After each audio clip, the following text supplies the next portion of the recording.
They care. Yeah, they were thirsty, so you had some drinks. So I had to. It's because I care about the kids. That's exactly right. But today we are at the KC Golf Show, Overland Park Convention Center. Advent Health welcomes the KC Golf Show today through March 1st at the OP Convention Center. There are front door bonuses here that you can come and check out. Tomorrow is Women's Day, presented by Elevated Home Team and Keller Williams Realty Partners.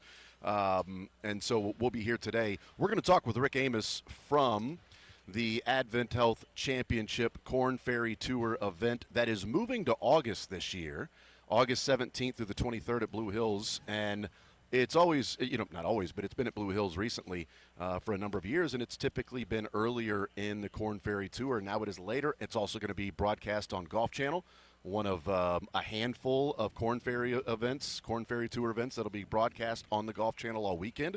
So you know that's why? Pretty awesome because it just means more. That's right. It's the SEC of Corn Ferry Tour events is what they say.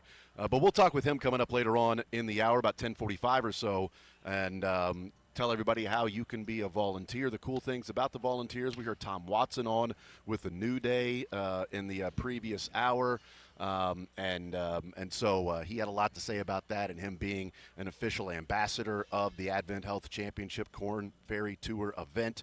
That is coming up again August 17th through the 23rd. We'll talk with Rick Amos coming up at 10:45. Matt Derrick will join us at 11 o'clock. We talk with him on a Friday, and we'll do that today. He's going to hang out with us a little bit longer, probably through the noon segment. We'll talk with Mick Schaefer at 1 o'clock. He is driving back from Indianapolis, so we'll get his thoughts on what he saw, the measurements for Ruben Bain's arms. Yeah. If he stood next to Ruben Bain to see if they were as small as people said He that just they goes were. up to him and he's just trying to figure out whose arms. He just stands.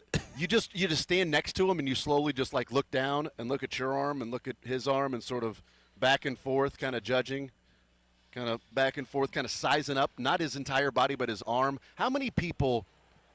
Ruben Bain is going to be walking around the combine like a smoke show that's, has some things working in her favor, because he'll be like, hey, my eyes are up here. My eyes are up here. Why are you looking down there? Why are you looking at my arms, Why are you dude? looking at my arm area? Don't be looking around here, all right? My eyes are up here there, buddy. It was like when we sized up Trevor Lawrence and Josh Allen in Tahoe. We're like, go back to back for us. We need to see who's taller. They did it, too. That was odd that they were just doing whatever we asked them to do. It was weird. Josh Allen, not so much. Trevor Lawrence was really cool. You know what? Josh was nice. Yeah, I mean, he was Nice to me, at least. Yeah, he ignored me. That was odd. He talked with Bethany and you, but ignored me. That's weird. Oh, that's right. I was working. I kid. I joke. It's just a joke, everybody. Come on. But Mick Schaefer will join us. He's driving back from Indianapolis. We got the cuts before the show is over today. We will talk some college basketball today because Kansas and Arizona, a massive game tomorrow. KU heavy underdogs heading down to Tucson. 8.5-point dogs are the Kansas Jayhawks. Mizzou will head to Mississippi State, a game in which they can essentially punch their ticket to the tournament. Like, beating Tennessee didn't mean they are cold stone lock to be in the tournament, but it meant when we talk about the three areas of the bubble, kind of like that Venn diagram, the right, the middle, the left, that you can be on the outside looking in on the bubble, you can be squarely on the bubble, and you can be on the inside of the bubble. That's where I think Missouri is right now. Correct. But it doesn't mean if they go 0-4 their next 4 games that they're going to be squarely in. That's, to me, the difference of, okay, did they punch their ticket? Sure. I think a win tomorrow, Sterling, and they are in. Yes. Even if they were to lose to Oklahoma, Arkansas, and their first game in Nashville, it would be nip-tuck. They'd probably slide back to maybe the first 4 or last 4 in or something like that, or maybe even the last 4 buys. But tomorrow I think they're in. Oklahoma, Arkansas, Nashville can go a long way for are they a 10, are they a 9? Because, I'm a big fan of Bracket Matrix, and I like looking at that. I get annoyed sometimes that Bracket Matrix doesn't update their stuff every day. Like, we're getting into the point to where almost or most of the bracketologists out there are doing an everyday bracket. Sure. once we get into next week and the week after, certainly, championship week definitely will be doing that. But next week, the last week of college basketball season, we'll start to see those things. But like Bracket Matrix doesn't update every day. And there are 118 brackets on Bracket Matrix. But here's the difficulty of looking at Bracket Matrix, and which I'm a fan of, but the difficulty of looking at Bracket Matrix and saying, okay, this is where they are when we look at 118 brackets. Because Missouri played Tennessee on February 24th. There are only 20 brackets of the 118 that are updated after February 24th. Yeah. So 118 brackets, only 20 of them, Sterling, would have included the Missouri win over Tennessee. And of those 20, they are a 10 seed in 12 of the 20. They're an 11 seed in 5, and they're a 9 seed in 2 of them. So to me, I think 3 of them. I think the 11 is just at this point. Yeah. If you're at 11, that means last 4 in. I'm assuming. Yeah. And there's 2 11s that aren't the last 4 in. Sure, but and one last 4 buys though. And or one might last 4 buys. Yeah, what they call buy. It's so dumb. Which is dumb. It's Yes. absurd. And they want more teams. It's asinine. Yeah. Get off my lawn.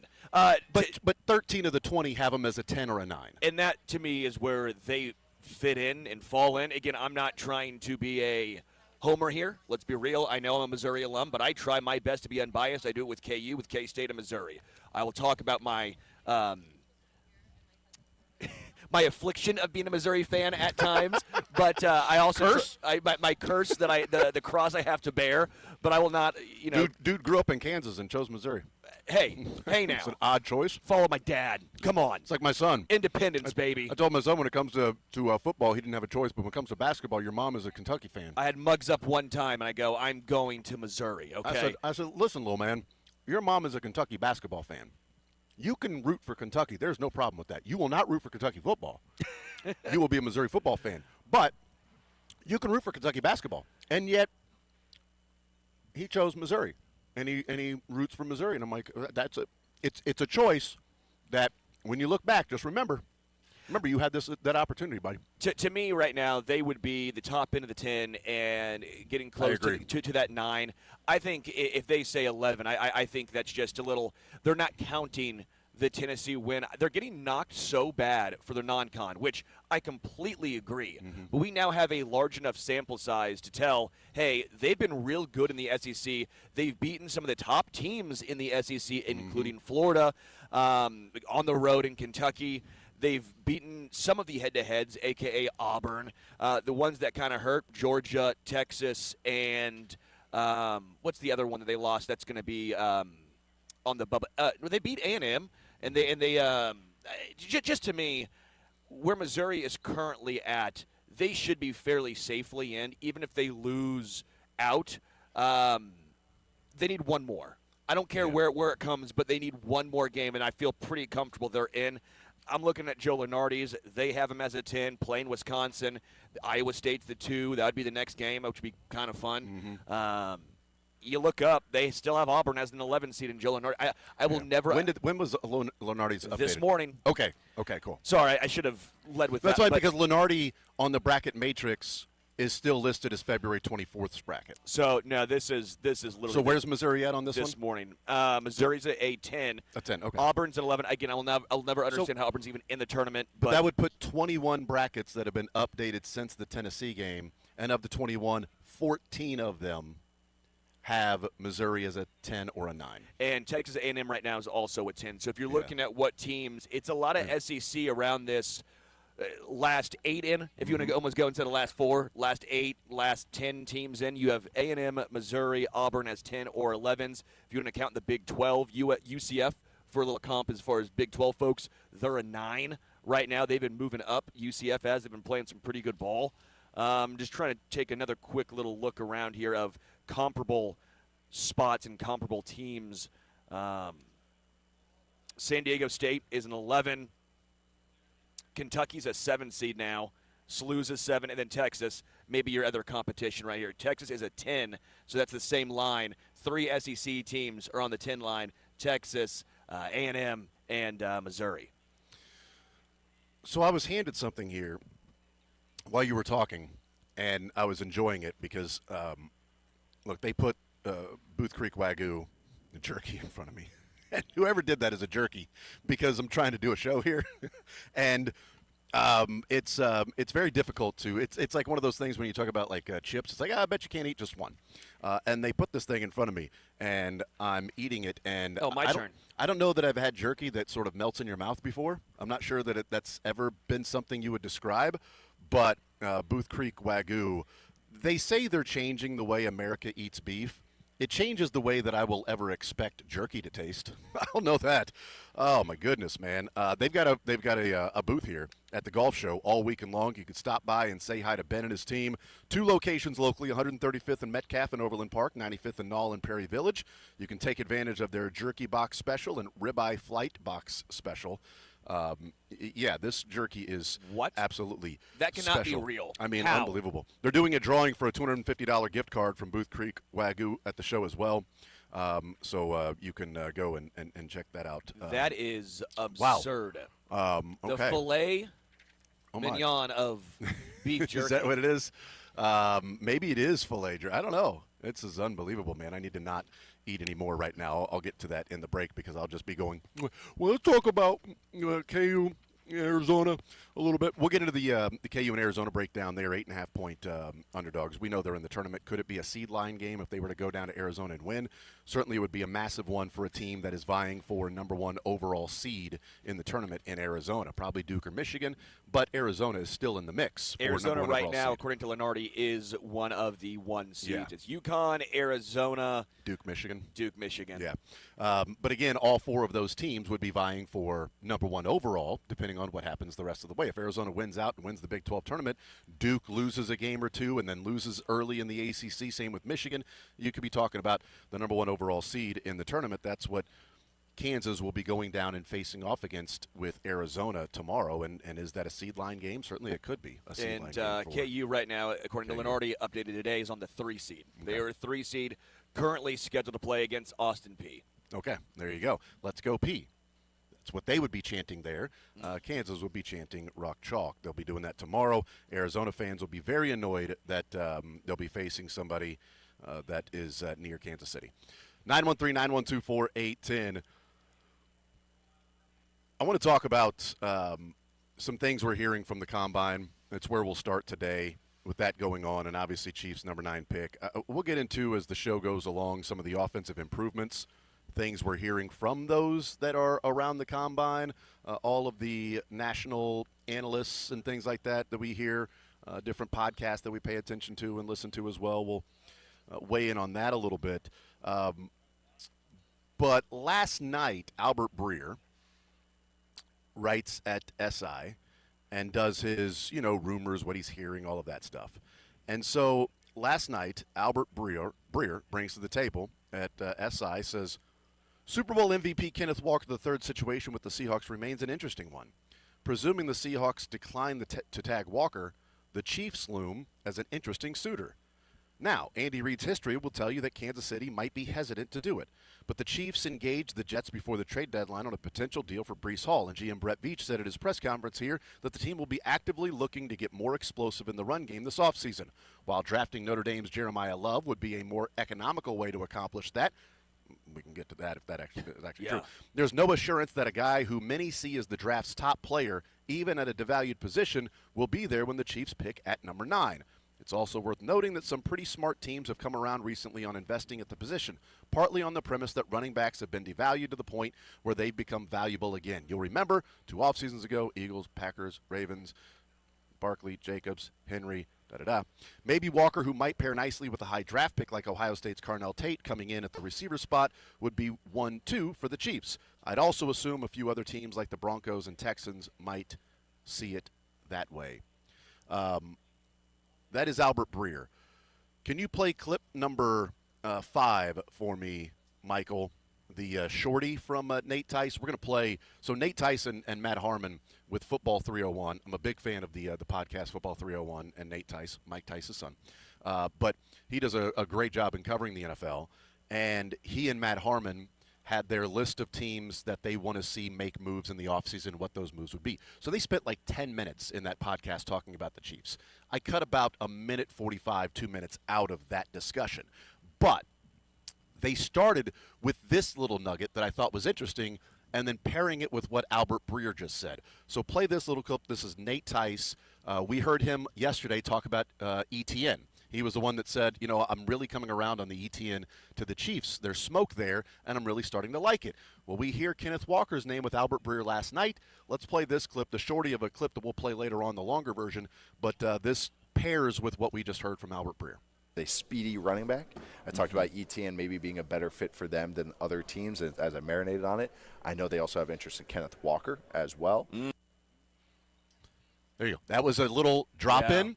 He went on to talk about what the running back and how they can adjust the offense and what that would do and the different things. And, by the way, shout out Nate Tice for listening to the show because, I've been harping on blocking tight end for a while. Yeah. And he says, boy, they have to get a blocking tight end in this offense, yada, yada. We'll get to that later. But it's Albert Breer last night and Nate Tice yesterday afternoon, both saying the same thing. Hey, there's interest with Kenneth Walker and the Chiefs. We have been of the mindset as the season went along, and once Charbonnet got injured, that, the Seahawks are going to keep Kenneth Walker. They're going to franchise tag him. They'll keep him around. He's not going to be on the market. Breece Hall, the Jets aren't going to franchise him. They've got so many other things. They're not going to spend $14 million on a running back. Well, they didn't franchise tag him. They're going to transition tag him, which is like 11 and change. And they have the right to match any offer that's out there. So he can go out and get whatever offer from a team, and the Jets can then match that offer with the transition tag. But it's going to be at least $11 million per year for Breece Hall. We know that's set in there. Javonte Williams was 8. Is Kenneth Walker going to get more than 11? But there was this sort of assumption that Walker was not going to be on the open market, even though that was a guy that people would look at and go, boy, that's number one. If money's not an issue, and of all the free agent running backs, Hall and Walker, and then probably a gap. And we talked about it yesterday. Hall, Walker, space, ETN, space, mix in the rest of them. That's my particular opinion on that. Some people may disagree. It doesn't seem like Breece Hall is going to be available. Sure. Soren had one of his guests on a couple of weeks ago, or at least after the Super Bowl, on the 2-minute drill that he does when he went to Seattle. And he asked, hey, Kenneth Walker, Super Bowl MVP, I'm assuming this guy's going to return to Seattle, maybe a franchise tag or something like that. And he goes, actually, I don't know that that's going to be the case. He goes, the Seahawks have to figure out how they're going to build their team moving forward. And I'm not so sure that Kenneth Walker is going to be back with this team. They may try, but I don't know that they will put an emphasis on making sure no matter what, Kenneth Walker is a part of this team. And we talked about it the next day, Sterling. Sure. And I said, if you cover that team every day, what's your view of Kenneth Walker as opposed to maybe you have him in fantasy? You watch the playoff run. You watch the Super Bowl. You see what Kenneth Walker looks like. Walker wasn't a guy that was carrying the ball 20 to 25 times. I mean, Charbonnet was getting plenty of carries. Charbonnet last year getting plenty of carries. Kenneth Walker has been a guy that when he came out of Michigan State, it was like, this guy's going to be a 12 to 1,500-yard back. I mean, He is explosive. He's fast. He's quick. He can break tackles. He can do a lot of different things on the football field. And we see it in the Super Bowl. But my question was, after we heard that from his guest in Seattle, was, okay, so if we assume the Seattle Seahawks are going to say there's no way we can let Kenneth Walker go, then why wasn't Kenneth Walker that guy in the playoffs and Super Bowl throughout the regular season on a more consistent basis when you had a team that was way more dedicated to running the ball than the Chiefs are? They saw it every day. Yeah. So it would concern me to that degree of, okay, you're going to go and spend for Kenneth Walker, and the team that had Kenneth Walker the last 4 years is like, yeah, we're good. We can walk on him. But there are multiple people now talking about there's some interest here. And if there's smoke around ETN, the Chiefs are interested in Kenneth Walker, what that tells me, Sterling, is, and we can get into this later on too, is people that are worried about the Chiefs drafting Jeremiah Love at number 9, I don't think you have to stress. So to me, I think ETN's actually a slightly better fit for Kansas City, so just my personal preference. I think Kenneth Walker, though, also makes a ton of sense, but that is the exact situation I'd be worried about. He's a very explosive runner, but a very inconsistent runner. He's gone over 1,000 yards twice in his career. He's had a few injuries already in his career as well. They trust Zach Charbonnet to be their third down back and their power back, but Kenneth Walker still gets his share of touchdowns. He has 29 touchdowns in 4 years. That's pretty darn good. We're not going back to Priest Holmes' era where the running backs got 2 a game, so this is a little unique. So 29 in 4 years is a very good. Can we go back and get Priest Holmes early 2000s That for would this be- offense? Actually, you know what? Can we go back and get Jamal Charles? Yeah, I think that'd be pretty nice. So I'm really in on Kenneth Walker, but I think we might be. We saw him at his peak, and so I think we all have that of that's who he is every single game. That's not who he has been every single game. He's had a phenomenal playoff run. It was obviously culminating in the Super Bowl MVP, but he has not shown that consistency his entire NFL career. That's why Seattle got, I don't want to say frustrated, but it's why they used Charbonnet as much as they did. Because, yes, Kenneth Walker might go for 20, but then he's going to try and bounce around, and next thing you know, he's going for -1. He's going for 1. He's getting stopped at the line of scrimmage, and they're screaming, going, well, Charbonnet's getting 4 or 5 on that situation. Just take the 4 or 5. Well, Kansas City has the opposite thing. Kansas City, they can live with the 1 and 2 because that's what they've been doing already. They just need someone who can also have the ability to get that 20. So Kenneth Walker fits in that instance. Seattle, I think they're sitting here going, again, Charbonnet is going to miss a large chunk of the season because of the torn ACL. They also probably don't want to spend that much money. They don't have Sam Darnold. They have to pay eventually JSN, who wants to be the highest paid wide receiver. There are a lot of other differences in Seattle versus KC. Kenneth Walker, I just want people to understand, we saw the peak. Don't expect that to be every single game because clearly his best year as a NFL running back was his rookie season. Yeah. 1,050 yards. Yeah. We're not talking a 1,300-yard guy. 9 touchdowns as well, rushing. 9 touchdowns, and he had 27 receptions for 165 yards. He's not a guy who's going to get you a lot of receptions. ETN, I know he hasn't done it traditionally as much, but he does a lot more than Walker out of the backfield. Yeah, I mean, ETN, Kenneth Walker has 2 receiving touchdowns in his career in the regular season. ETN had 6 receiving touchdowns last year alone. Yes. Now, he only had 1 before that, so he's got 7 in his career. But I think the point is, what's the difference between the first 3 years of ETN's career and the season last year that he had? Doug Peterson and Liam Cohen. Sure. So you can say, okay, so why was Liam Cohen using him a certain way in which he was getting all these, receiving touchdowns and things like that, as opposed to Doug Peterson that wasn't using him a certain way and getting the receptions and the yards and things like that? Those are certainly questions for. He did have 58 receptions his second year in the NFL. ETN so maybe it just didn't result in touchdowns. Quite frankly, ETN's had 3 really good years in the NFL. 3 years over going 1,000 yards, 2 over 1,100, 25 touchdowns on the ground, 7 receiving. Again, I think ETN has this almost stigma because Jacksonville hasn't necessarily won in the playoffs, and we're so used to seeing, well, Charbonnet holding the MVP Super Bowl trophy, so we're using the outlier of his games and his season because ETN last year to me was more efficient, more effective, and the only concern he really had, people talking about injuries. Well, ETN played in 17 games, 17 games, 15 games, 17 games. He's played in more games than Kenneth Walker. Like, I don't really know what we're doing here. I'm Team ETN person. I'm not saying ETN, Saquon Barkley. I don't think we're talking about either of these. ETN is Saquon. I don't think either of these 3 guys are CMC or Saquon or maybe even Josh Jacobs, but they're that next tier down of guys who are still game changers with maybe a little more inconsistencies to their game. I just think that ETN fits this Chiefs offense better than Kenneth Walker. Again, I'm not going to be upset if they get Walker, by the way. That's not what I'm trying to do here.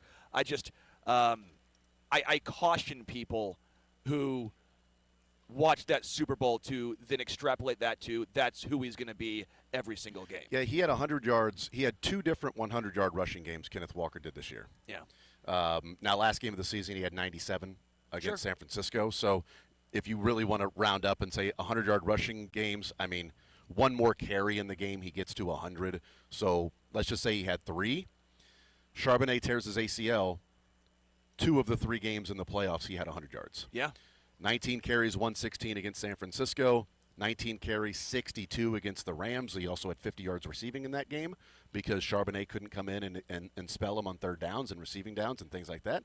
And then he had 27 carries against the Patriots in the Super Bowl for 135 yards and 26 yards receiving. So when Charbonnet was not there and it was Kenneth Walker, he averaged 5 yards per attempt, scored 4 touchdowns, and also caught 100 yards in those 3 games. So he was at 4 games, 417 yards and 4 touchdowns when he was the guy for Seattle as the running back when they weren't splitting time with him and Charbonnet. So then you're asking yourself, is that who he is when he is the bell cow, or was that a heater? Was that just an incredible heater he was on? Yeah, I mean, and that's where the Chiefs have to be right about it. That's where the Chiefs have to assess it and say, what's the value in money versus what you're getting? And if Kenneth Walker, if you feel like he's a half step above ETN, is he worth 3 steps above ETN in price? Well, no, of course not. What's the sliding scale? Because at some point, there's going to be a running back that would be outweighed. It's not everything's going to be even. It's going to be, well, this guy's more valuable than what his price is going for. So therefore, we have to take advantage of that. This guy's price is way too high. We really want him, but we have to stop at a certain line. We stopped at a certain line with Tyreek Hill. We stopped at a certain line with Orlando Brown. We'll stop at a certain line with all these different players. We're not going to go over that. Although we didn't stop at a certain line with Trey Smith. We didn't stop at a certain line with Creed Humphrey. We didn't stop at a certain line with Nick Bolton, et cetera, et cetera. But they've done that before, that, hey, this is the value we're putting on you, and we won't go above that. Trent Williams, even. Yeah. They went at a certain line, and this is our best and final. And San Francisco said, this is our best and final. And so Trent Williams had 2 almost equal deals and chose to stay in San Francisco. But they made a run. If they wanted Trent Williams, they could have kept coming over the top and over the top and over the top of San Francisco and saying, we're going to make him an offer he can't refuse. Well, that would be foolish. It'd be irresponsible. And I don't think the Chiefs are going to be irresponsible at running back. But how much of a priority do they put that on day one? Because if we're talking about ETN and Walker being somebody that they're interested in, the question would be, are they interested in ETN and Walker because they want a guy that has that difference maker? Or are they interested in running back, and those happen to be the 2 best that are going to be out there on the market now that we think Breece Hall is out of the question? Or is this a team that's saying, well, we're going to get a running back of some sort, it's just those are the best out there? Because that's the question. If it's we have to have a bell cow guy and they don't get Breece Hall, Kenneth Walker, or ETN, well, then yes, I think Jeremiah Love could be in the mix at number 9. Sure.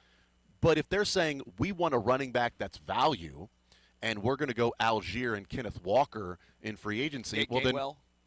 Yeah, that's what I meant, Gainwell. Yeah, sorry, I wanted to make sure you. Yes, they're not going to go Algier and Walker. Kenneth Gainwell. Algier and Gainwell, and pair those guys up together, well, then you're not going Jeremiah Love. Yes. We're going to go Kenneth Gainwell, and then everybody else is gone. Well, then at number 9, you might be seeing Jeremiah Love really in the mix, and that's why hearing ETN and hearing Walker, Sterling, it's why the people that are worried about the Chiefs drafting Jeremiah Love, I really don't think they're going to have anything to stress about.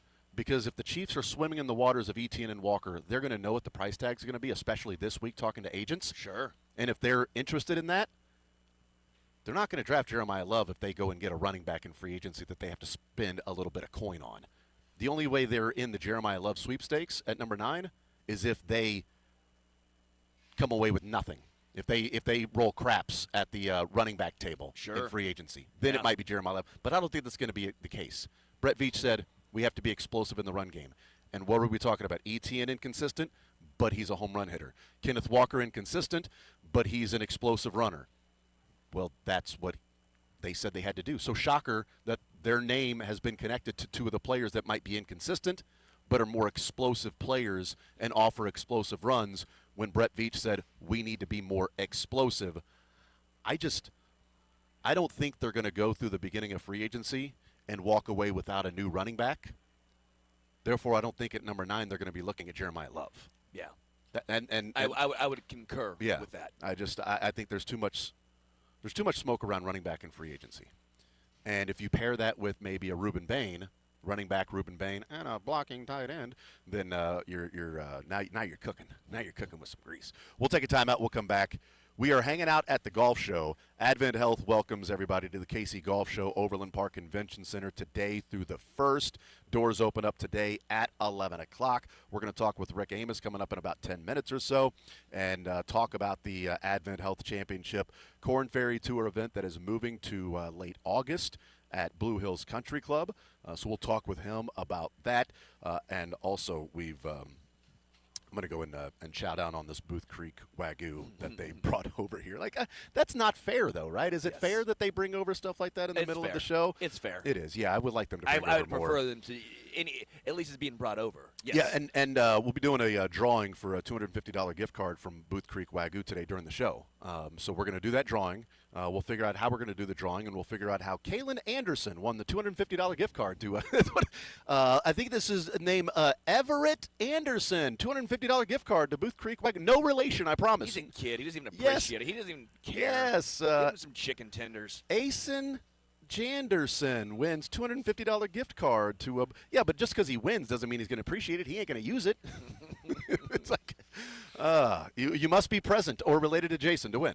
We'll take a timeout. We'll come back, tell you a little bit more about how you can win that gift card. We will talk with I almost said Matt Walker, but Matt Derrick. We'll talk with Matt Kenneth Sky Walker. Derrick coming up at 11 o'clock.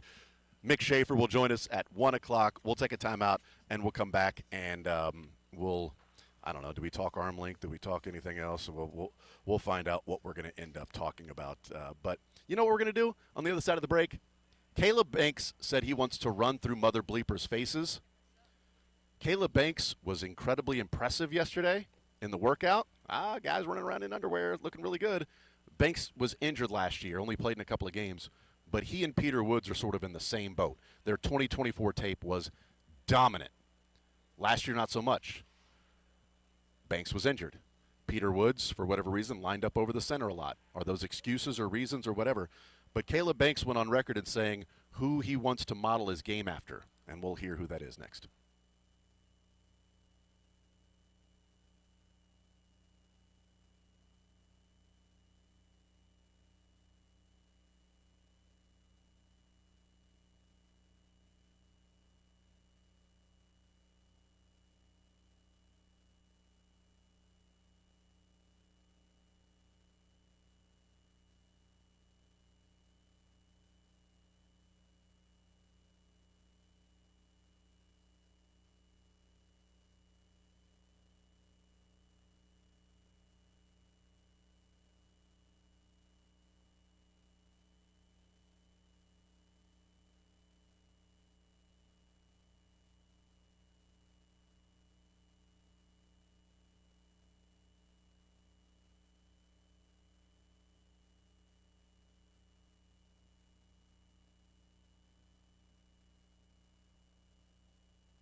All right, we continue right here on Sports Radio 810 WHB. We're hanging out at the Golf Show, Overland Park Convention Center, on this Friday edition of the show. We'll talk with Matt Derrick coming up at 11 o'clock. Hang out with him till about 12:30 or so, and then we will hang out with Mick Schaefer, who is driving back from the Combine in Indianapolis. That'll be around 1 o'clock as well. 913-912-4810 is the text line. Caleb Banks is a guy that, is moving up the draft boards, could be moving up the draft boards. We'll see. He was on a podcast with with Ron Carthon, former GM of the Titans. But let's play this clip, Michael. Clip number 6, Caleb Banks. He was asked about who he styles and looks at to compare his game or plays his game like. Definitely have the Chris Jones for sure. Okay. Athleticism that he has. It's how he carries himself, you know what I mean? He's a dog, you know what I mean? I feel like we kind of have similar traits. I'm not there all the way yet, but once I reach my, the higher my ceiling and be able to go out there and, do what I do, I definitely feel like I pass him up a little bit, you know what I mean? So. You heard that, Chris. Chris, you watch, he coming for you. I'm coming. Coming for you. Chris Jones quote tweeted it with the flexing arms emoji and says, keep at it. Caleb Banks, who do you style your game after? Chris Jones? Definitely Chris Jones. So, look, he's 6'6", 340, 335, 340. There aren't many people like that can move like that. Chris Jones is certainly one of them. And it's funny, Caleb Banks, it's like, well, he plays a little bit too high in his pad level. And I remember Chris Jones, when they drafted him second round, is like, Chris Jones, he's way too high pad level. That's not going to work in the NFL. That guy goes straight up at the snap. He's going to get pushed around by NFL offensive linemen. Yes, the size, speed, it's rare. Those are rare traits, but he's going to have a hard time adjusting to the NFL by playing that high at the line of scrimmage. Well, Chris Jones still plays that high at the line of scrimmage. He's just dominant against the offensive linemen. So not saying that's who Caleb Banks would be. But it'd be nice if you got Caleb Banks in the second round like they got Chris Jones. Yeah, it's fun looking at their combine results and stuff, too. Very close? Very, very close. Yeah. Difference is Caleb Banks had a 32-inch vertical.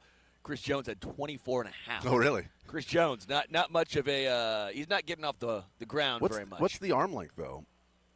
Arm length 34 and a half for Chris Jones, and it is 35 for Caleb Banks, which what we're saying is Caleb Banks is already better than Chris Jones already. Is that what you're saying? Yep. That's what you're saying? Yes, I think that's what everybody's saying. Okay. Really. We will take a timeout. We're hanging out at the Golf Show. We'll talk with Rick Amos, Advent Health Championship at Blue Hills, the Korn Ferry Tour event that's coming up in August 17th through the 23rd. We'll talk with Rick coming up on the other side of the break. More Zone hanging out at the Golf Show Overland Park Convention Center, presented by the Advent Health Championship. More Zone next.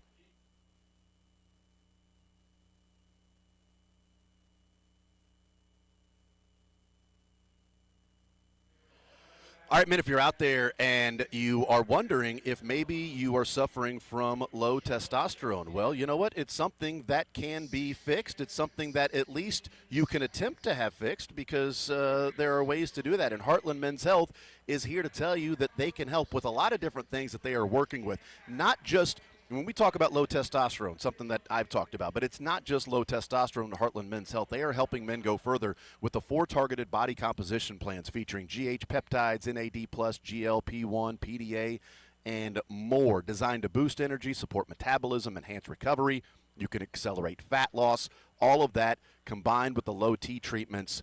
You're talking about noticing real improvements, more energy, better focus, a lot of things that can go along with that, improved workouts, maybe even motivation to go and work out, seeing real results with Heartland Men's Health. And all you got to do is schedule a consult with Heartland Men's Health. They'll do your lab work, have your results within 30 minutes. A licensed medical provider will review the results with you, discuss your options, help you make the decision together with the medical team. Cost of the appointment, it's only $99, and that includes medical consult, T, and PSA test. And if you sign up for testosterone treatment the day of your appointment, your visit, it's free. All of those things we talked about, you could be back to feeling like you were in your 20s and 30s. Heartland Men's Health, successfully treating men in the Kansas City area. 3 locations to serve you: Overland Park, Independence, between Blue Springs and Lee Summit, and North Kansas City. Call them today, 844-447-6600. Tell them you heard about it right here on Sports Radio 810 WHB, or visit heartlandmenshealth.com.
All right, we're hanging out here at the Overland Park Convention Center. Advent Health welcomes the KC Golf Show into town today through March 1st, and cool front door bonuses, prizes, things like that. Tomorrow is Women's Day here at the golf show. Very cool Advent Health Golf Championship going on August 17th through the 23rd. Rick Amos joining us here with the Advent Health Golf Championship. Rick, what's up, brother? How you doing? Good morning, guys. How we doing? Doing well. We're here. After lifting spirits last night, and our good friend of the tournament, Kevin Timmons, who's been a great partner since I began this back in 2015, and knowing that Sterling was going to be there last night, I wasn't even sure he would make the call at 10 a.m. this morning. So here's the thing. For Sterling to be here, they planned it perfectly. They had the Lifting Spirits event the day before the golf show. Yeah. So if the golf show wasn't today, Sterling would have called out golf, not called out sick. Correct. Oh, I can't be in there. I got to go golf today. Well, but it's a golf show, so he shows up. Yeah, but, I mean, he's going to be done here by 2 o'clock and still time to get at least 11 holes in when it's 75 degrees out. 18 Today and tomorrow, I'm beautiful. playing tomorrow, 11 o'clock. Yeah, well, you should. And then on Sunday, play in the snow and some sleet and some ice maybe. Do whatever you got to do on Sunday. It's going to get – everything's going to – but today and tomorrow, go get your golf in, man. Go get golfing. There's one thing guaranteed. If you're going to try and golf in February, golf the weekend of the golf show because it's always going to be nice or it's going to be really bad. And we got both this weekend. So. Man, I think it's a yearly thing, right? We come together and we do this. I don't remember the last time I showed up at the golf show with like a coat. Yeah. Like honestly, I'm trying to think back like the golf show, like I show up in like, quarter zip, like I'm wearing right now. Like that's just what I remember every time here at the golf show. But there have been other times when you're bundled up going places, but I don't remember that here at the golf show because we're getting into golf mood, golf mode. Rick Amos is our guest. All right, one of the things that I wanted to ask you about is the significance of the Advent Health Championship moving to August 17th to the 23rd. What does that mean for this tournament now? It means a lot, actually. First of all, it puts us in a better season to play golf in Kansas City when it comes to agronomy and the course being ready. I think what we've seen over the last few years is Blue Hills looks beautiful in May, but they really press a lot to get it ready for a Korn Ferry Tour, PGA Tour caliber event. And I think the course probably takes a little bit of a break on its own just because that's what grass is going to do. We're in the natural season now. We're in August. Yes, we're in the heat of the summer, but we've elevated the event so that the course is going to play tougher. It's going to show better. Moving to August being the last event of the regular season. Yeah. So these guys have to, as Tom Watson was on with you guys this morning, he's talking about, these guys got to perform. You're going to see a lot of choking going on.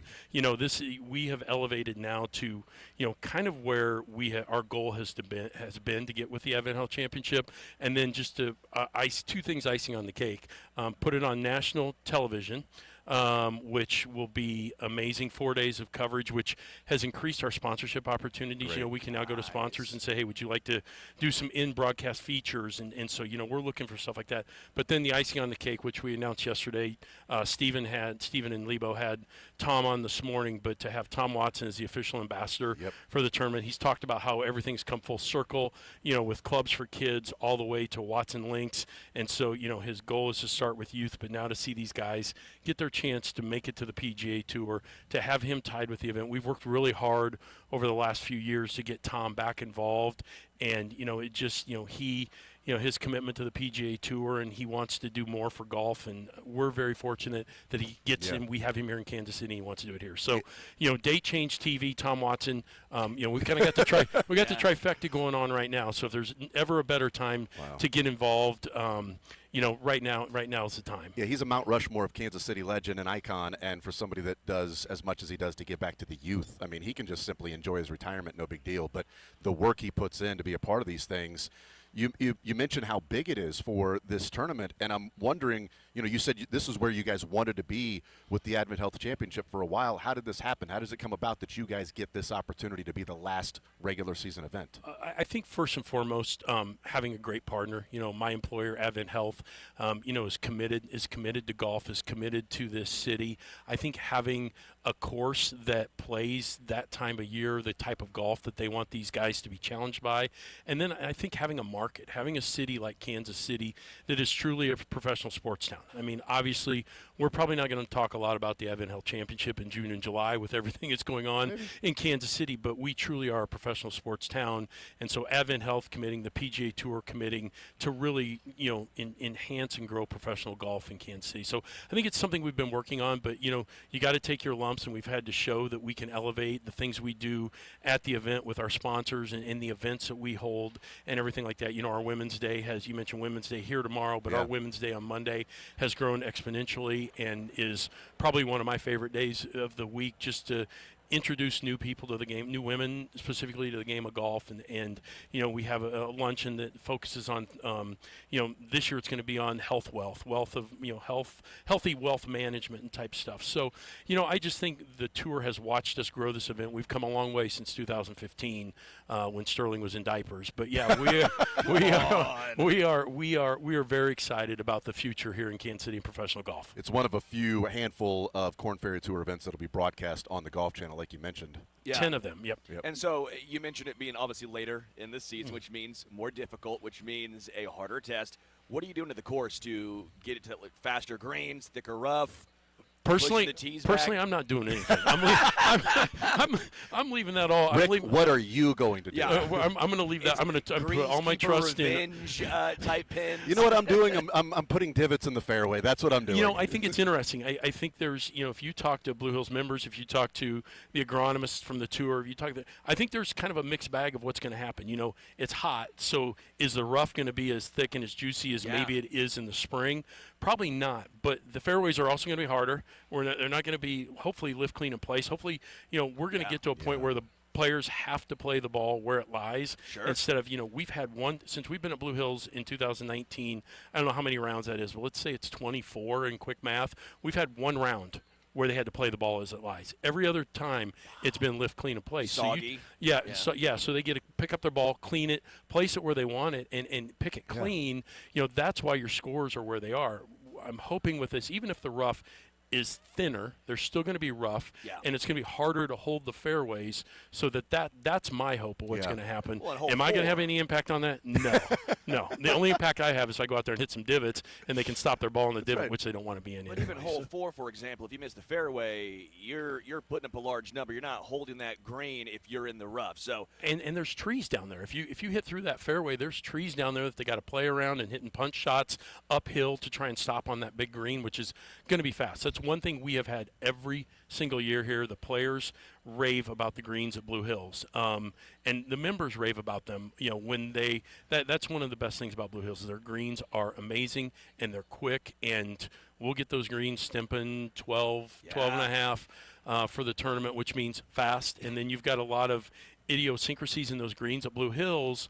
It's a tough read for these guys. So it's gonna change the way this course plays and the way the guys play it. Rick Amos is our guest. With it being then the last tournament of the regular season and on the Golf Channel, wanting to put on a good show, right, a good event, I'm guessing there would be a lot of pressure to find the happy medium of make it difficult, but not to where it's just like the players are complaining about it and all you're hearing is how difficult it is and this is whatever. Finding a happy medium to where there's difficulty, but man, there's some fun golf and great golf to watch, and it's not like watching your friends chopping it around. I mean, my goal, and I don't know if it'll happen. We'll watch here in August and see what happens. But we've traditionally been 19, 21, 22. Our first year was 11 under. That was Gellerman, I think it was 11 under. But that was a unique year. I think that's the year we had snow, sleet, rain, hail, everything on Sunday at the event, which is another reason why we've gotten out of May. But my hope is we get back down into that number, that they're still going to play it and they're going to put up some numbers, but they're going to be harder numbers to put up. Yeah. So volunteers, where do people need to go? Because usually when we're talking, it's like right around the corner. It feels like it's so close. It feels like we got a little bit of time here, but still volunteers needed. Yeah, crazy. So we need more volunteers. We've got to add a team of TV spotters this year. They go around with the TV cameras and they track the guys. So it's a whole nother volunteer committee that we're adding. So we need TV spotters. But yeah, we still need 600 plus volunteers. We're tracking really well with volunteers. Traditionally, the golf show is a kickoff for volunteers. We kicked off much earlier this year, but you can come out here today. We got special gifts if you sign up to volunteer. We've talked in the past. It is a paid volunteer position, but you pay $55. You get a $65 polo. You get a $25 cap. You work 4 rounds. You get to play golf at Blue Hills. I mean, it's an incredible package and really all that does is help us. We're not making money on volunteers. We're covering our costs. We feed you and give you beverages and everything while you're out there. Last year, Tom Watson got on a golf cart and went around and gave the volunteers their meals and that type of stuff. So it's an incredible experience. And then, speaking of Tom real quick, we're talking about, we're going to add our junior clinic back this year, and we're looking for a sponsor of the junior clinic. And one of the things Tom talked about is his program, Clubs for Kids. My goal would be to find a sponsor, and we have, we work with Watson Links, we work with Big Brothers Big Sisters, we work with, First Tee, and we get kids out that aren't into the game or aren't even exposed to the game. We bring them out, we teach them a little bit about the game in a junior clinic, and then they leave with a club. And so, cool. That's one of the things I think we're trying to do. So, we're still looking for sponsors for junior clinic, junior pro-am, hospitality areas. Our tailgate area we've already sold more tickets this year for the tailgate on 9s presented by Jack Stack than we did all of last year, and we've still got 6 months. That's so amazing. Our hospitality suites are selling fast. Pro-am is closing in. We may look at down the road, probably not for this year, but having a secondary pro-am. So it's crazy good, but there's never enough. We just need to keep going. Yeah. Final question for me, at least. When does Sterling get to go play and show what it's like for regular folk to play a very difficult course? When does that happen? Yeah, we're kicking off the golf show here, so they're getting a little crazy with the music here. You're probably gonna hear a countdown. Get in here, come on. They heard me ask a question about me wanting to go play golf. How can Sterling drown this guy? You know what? You tell me when you want to play. We'll go out and play. We've got time between now and. We'll find a Thursday afternoon, maybe, and we'll go out and play. And we'll see what you got. You name a time. I'm gonna name a Thursday. I'm there. Okay. I'm gonna offer Thursday. How about Thursday at noon? You know what? Oh wait. Yes. Oh no, I'll be free. I'll be free. Hey, Jace, I'll be sick on a Thursday. You know what? Don't know which Thursday yet. That would be perfectly fine. And I would love to be a part of it, but I'll volunteer myself. I'll hand it over to Mick Schaefer. Who would probably enjoy it a lot more because I'm not a good golfer and my elbow's all messed up, so I can't swing a club. But I think he would enjoy hanging out with you guys, or at least you, Rick. Yeah, well, yeah. Put two Western Shawnee guys on the golf course together. You never know what's going to happen. So, yes, but that would be great. we will definitely do that. We'll do some. We've got a thing. We got in conjunction with Tom Watson, we've got a big media thing we're going to do in May. We haven't announced it yet, but in May, when our tournament traditionally, we're going to have a media type event where we, hopefully Tom's going to be here and we're going to do some stuff at Blue Hills and have the media out and everything like that. So I'm not saying we're going to do it that day because I think that's going to be a Tuesday, but we'll find a Thursday for sure. I like that. Rick Amos is our guest. And if you just want to know the difference between like Sterling and let's say like Corey Anderson, Corey would find a way with Advent Health Championship to play Blue Hills. He just volunteered for the 4 days. That's what Corey would do. He would actually volunteer for the 4 days to get to play Blue Hills. I'm working during the day. How could Corey do that? So here's the deal, though. Rick, here's the deal. You could be a TV spotter because we're probably not going to be on TV when you're on the radio. Yeah. So you could come be a TV spotter. That would be kind of fun. I mean, you know the game, I think. Yeah, so I mean, you might be a pretty decent TV spotter. You could read it off the club and say, "Oh, I know where this ball's going." Oh, that ball is. Well, they don't have as many hooks as me. We'll put him in the tower. Put him up in the tower on 18. How about that? You're not afraid of heights. Okay, I might do that. I might be in. Yeah, I don't care. You give me a couple beers up there, I'll hang out in the tower on 18. Camera guy's gonna go. What is this guy looking at? We'll have a rope and a pulley, and we'll be pulling the cooler up and down the tower. How about that? Sending one beers just up there one at a time. Rick Amos, Advent Health Championship, August 17th through the 23rd. Where can people go to check out to find out how to be either a sponsor or volunteer? Well, you can go to adventhealthchampionship.com. All of our contact information is there. If you want to come out to the golf show, send us an email. We've got tickets. As you know, we are the presenting sponsor of the golf show. Advent Health is, and the Advent Health Championship. So if you need tickets and want to come out, drop us an email through our info link there, and we'll leave some tickets that we'll call for you. Amazing. You got to come out and see us. I mean, there's everything here. I mean, it's not just about golf. It's travel. It's it's Wagyu. It's Wagyu beef now. I mean, I got a sample I got already. the jerky here, and they've got everything. You can putt to win some stuff. I mean, you got to come out. Yeah. It's a great show. Everybody's putting, and I'm just eating the Booth Creek Wagyu. That's what I'm eating.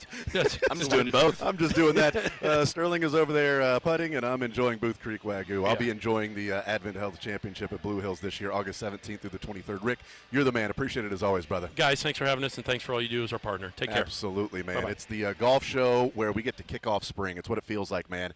And it certainly feels like that today and tomorrow. Go out and enjoy it. We'll take a time out hanging out at the Advent Health KC Golf Show. We talk with Matt Derrick coming up next.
All right, we continue right here on Sports Radio 810 WHB, the Advent Health KC Golf Show. Thank you to Rick Amos joining us in the previous segment. Love talking with him.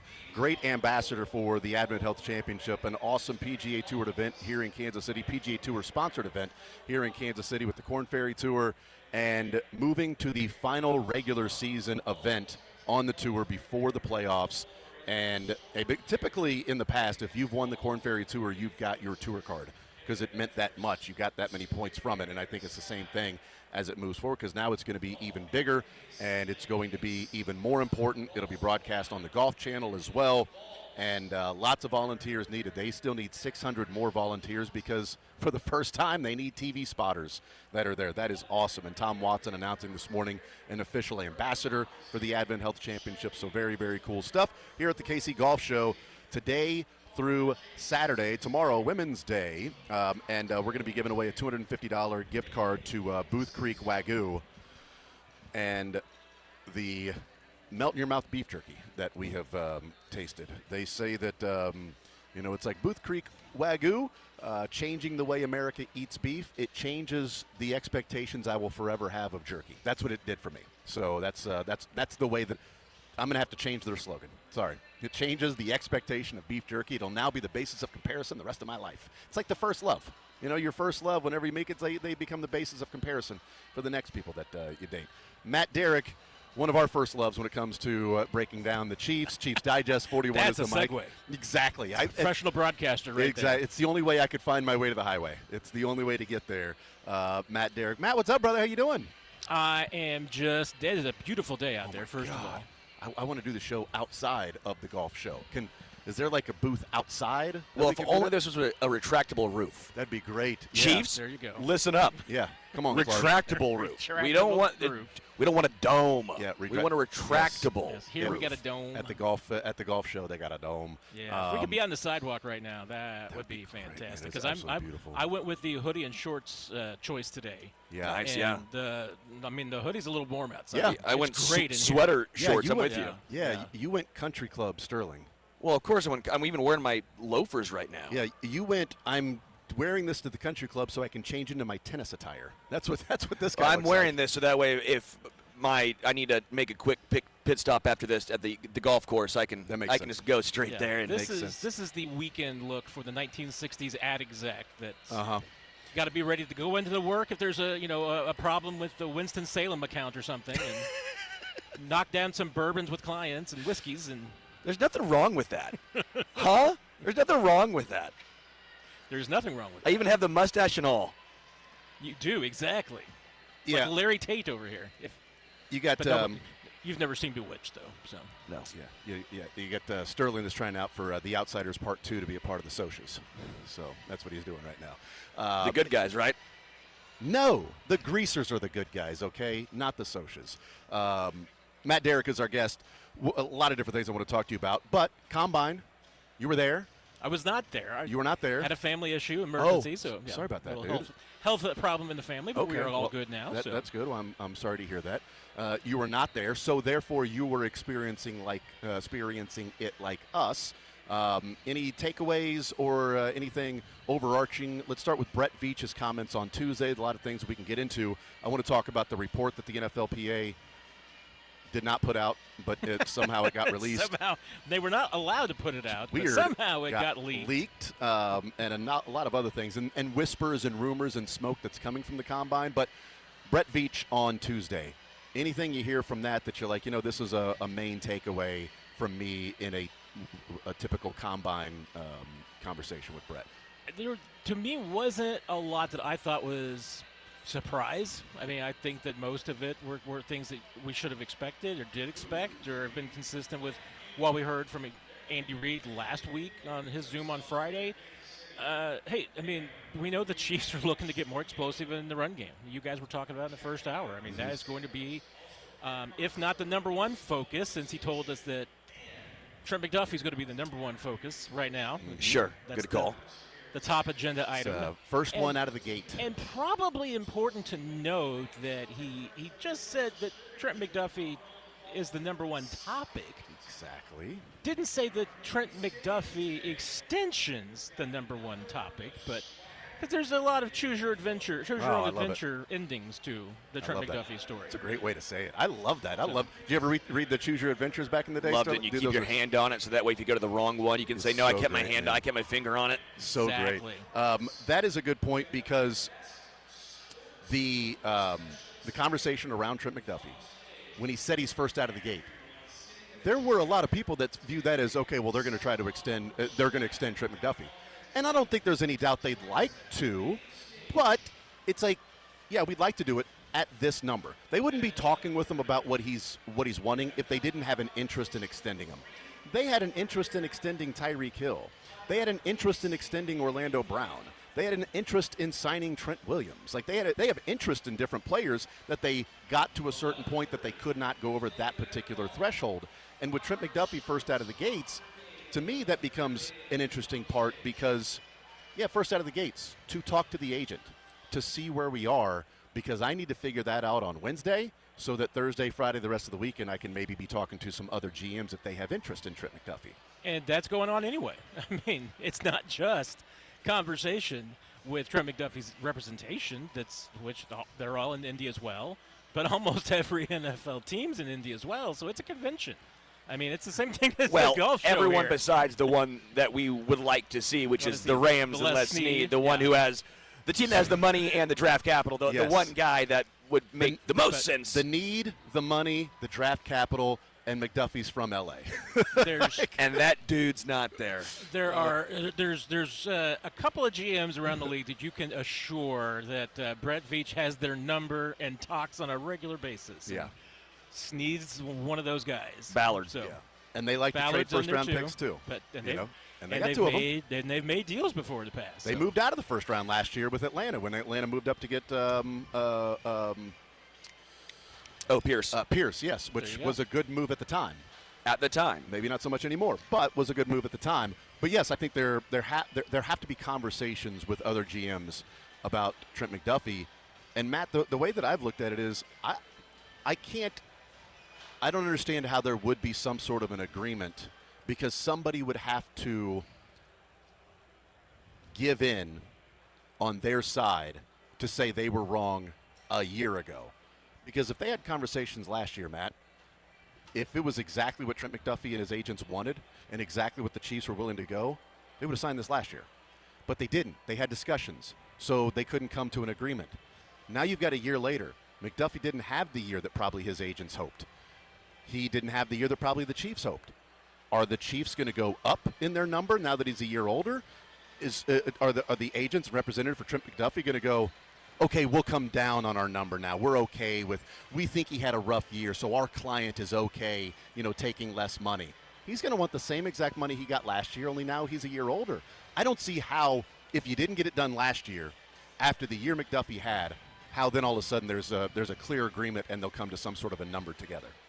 And, too, I mean, when you make deals, team control is part of the equation when it comes to compensation. And, and McDuffie, I would say clearly, because he's been on all pro teams, Trent McDuffie is a better player at this point, younger player than L'Jarius Snead was. Mm-hmm. But next year would be the exact same scenario where, if the Chiefs want to try and trade Trent McDuffie next offseason, they're going to have to tag him and then trade him. And, Chiefs got a third. That was actually really good compensation for L'Jarius Snead. They wouldn't get much more for Trent McDuffie next year because, again, the team control isn't there. The team is going to have to give up the draft pick and then immediately sign them. He's going to be a year older. So, this is when his most value would have been a year ago. So that would have been the time that if you said, okay, hey, we need to eject for this. But that's not where the Chiefs were. Trying to go to 4 straight Super Bowls. Exactly. I'm not sure that, that's where – and I don't think that they had given up the idea of trying to sign him. So, they wanted to go with that one more year and see what happens. Mm-hmm. But now I think you're definitely to a point where if what we speculate and what we're led to believe is true and Trent McDuffie and his representation want to be paid like the top of the market, well, if they want to be paid like top of the outside corner market, that's not going to happen. Let's do a little pie chart here, a little breakdown. I like pie. I'm kind of hungry. Percentage of McDuffie that gets traded, percentage of McDuffie that gets extended, percentage of the Chiefs play it out, at least this year, this offseason, and nothing happens. Gosh, it's a really good question because I feel like this is more gut feeling than informed opinion, or at least informed speculation. It's more gut. I feel like extension is the least likely scenario. Interesting. I mean, I think trade or play it out are the two most likely. And I don't think there's much of a threat of a holdout or anything like that. I don't think McDuffie's that kind of guy. I don't think he would want to do that. It's possible, that, I mean. I don't think it behooves him to do that, by the way. It doesn't. I mean, it would probably behoove him to skip OTAs and minicamp. Sure. And write the check for $270,000 or whatever it is for the fine. But Andy is not one to be cool with any type of drama that's going on with contracts and holdouts and anything like that. He's not wanting that. Not wanting that, but at the same time, he's got, I think, a little bit more reasonable and flexible with that over the years and everything. True. And they definitely wanted to avoid whatever it might have been with Tyreek Hill. I mean, the Tyreek Hill thing, it felt like they were definitely of the mindset of, like, we aren't even going to broach this thing in this offseason with Tyreek Hill drama of holdout or not, then it's time to eject. And again, I mean, that's a somewhat similar situation perhaps, because that was, again, a player that they had the discussions with. Okay, what's it going to take to get an extension done? That case, I mean, the market changed too. There were some deals done right before it that really changed the wide receiver market. Devontae Adams and Christian Kirks. And I'm trying to remember if Tyreek happened before Kirk's deal or after. It was after. Because once Kirk's deal got done, they were like, yeah, let's actually come back to the table and talk about where we want to be Him now. and Devontae, right? Didn't Devontae got his money. Done, yeah. And Tyreek's agent was like, well, we're looking for 30. And Brett was like, whoa. What from the reporting behind the scenes was like, whoa. We were close. We were close on a number. And it wasn't near that. Hold on. No, it was not. Why is Christian Kirk's number changing anything what we've talked about? Christian Kirk ruined a lot of things for a lot of people. Yeah, and not him. I mean, including for him. I'm happy. And the Jags cap and them putting the money in him. But either way, it's a big decision this offseason. And it can have lasting ramifications on this team one way or another. If they sign him, if they trade him, or even if they play it out 1 year. Yeah. I mean, there's a lot of – because if you play it out 1 year and you don't get much for him, well, the lasting ramifications, what if he had a second and a fourth offer to you, and he plays a year and he's good, and then, he walks. Or you tag and trade him and you get like a fourth rounder or something like that. I doubt that's all you'd get, but still, I don't know. And, and I've been saying that, hey, if you look at the market, you look at the control, all of these factors, even factoring in, the Sauce Gardner trade, I mean, I've been feeling that if you could get a second and a fourth for McDuffie, that's probably a really good deal. Yeah. That said, if it's all about oh my God, Booth Creek Wagyu just dropped. What did they say this was? Goodness. Burnt-in hot dog, sure. Oh my goodness. And a Wagyu meatball. Okay. Booth Creek Wagyu just dropping off definitely trying that for us. Okay. Put this in I'll let you continue talking. Keep talking. We're putting meat. You were saying something about something? It seemed like I need to wrap this point up very, very quickly. Yeah, you said something about something. Put some meatballs in my mouth here. Yes, that's right. You were saying something about something. I was saying something, and then the meat came by and just completely distracted me. It had to do with Trent McDuffie. And it was about. I mean, a second and a fourth right now would be a really good deal. The question is, it's all about the market. And, Sterling mentioned, hey, Trent McDuffie, L.A. kid, Dallas, Jerry Jones crazy.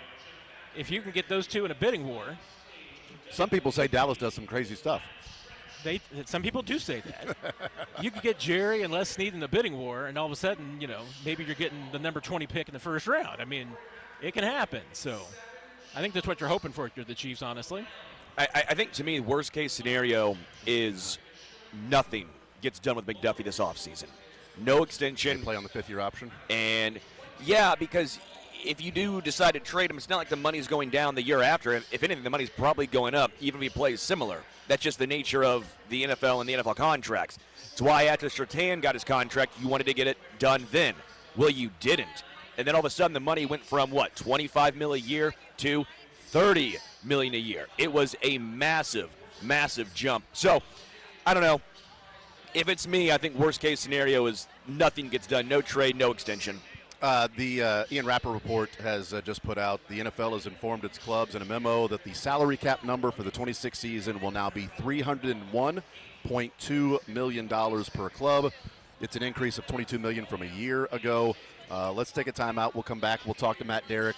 Last year at this time when the salary cap number came out, it seemed to change the plans for the Chiefs from Joe Thuney to now Trey Smith. They traded Thuney, they signed Trey Smith, as opposed to probably not going to be able to sign Trey Smith. You got Thuney under contract, maybe restructure, save some number on the cap this year, to, okay, Trey Smith is now back in the ballpark. Does this change anything for the Chiefs in the offseason? We'll talk about that.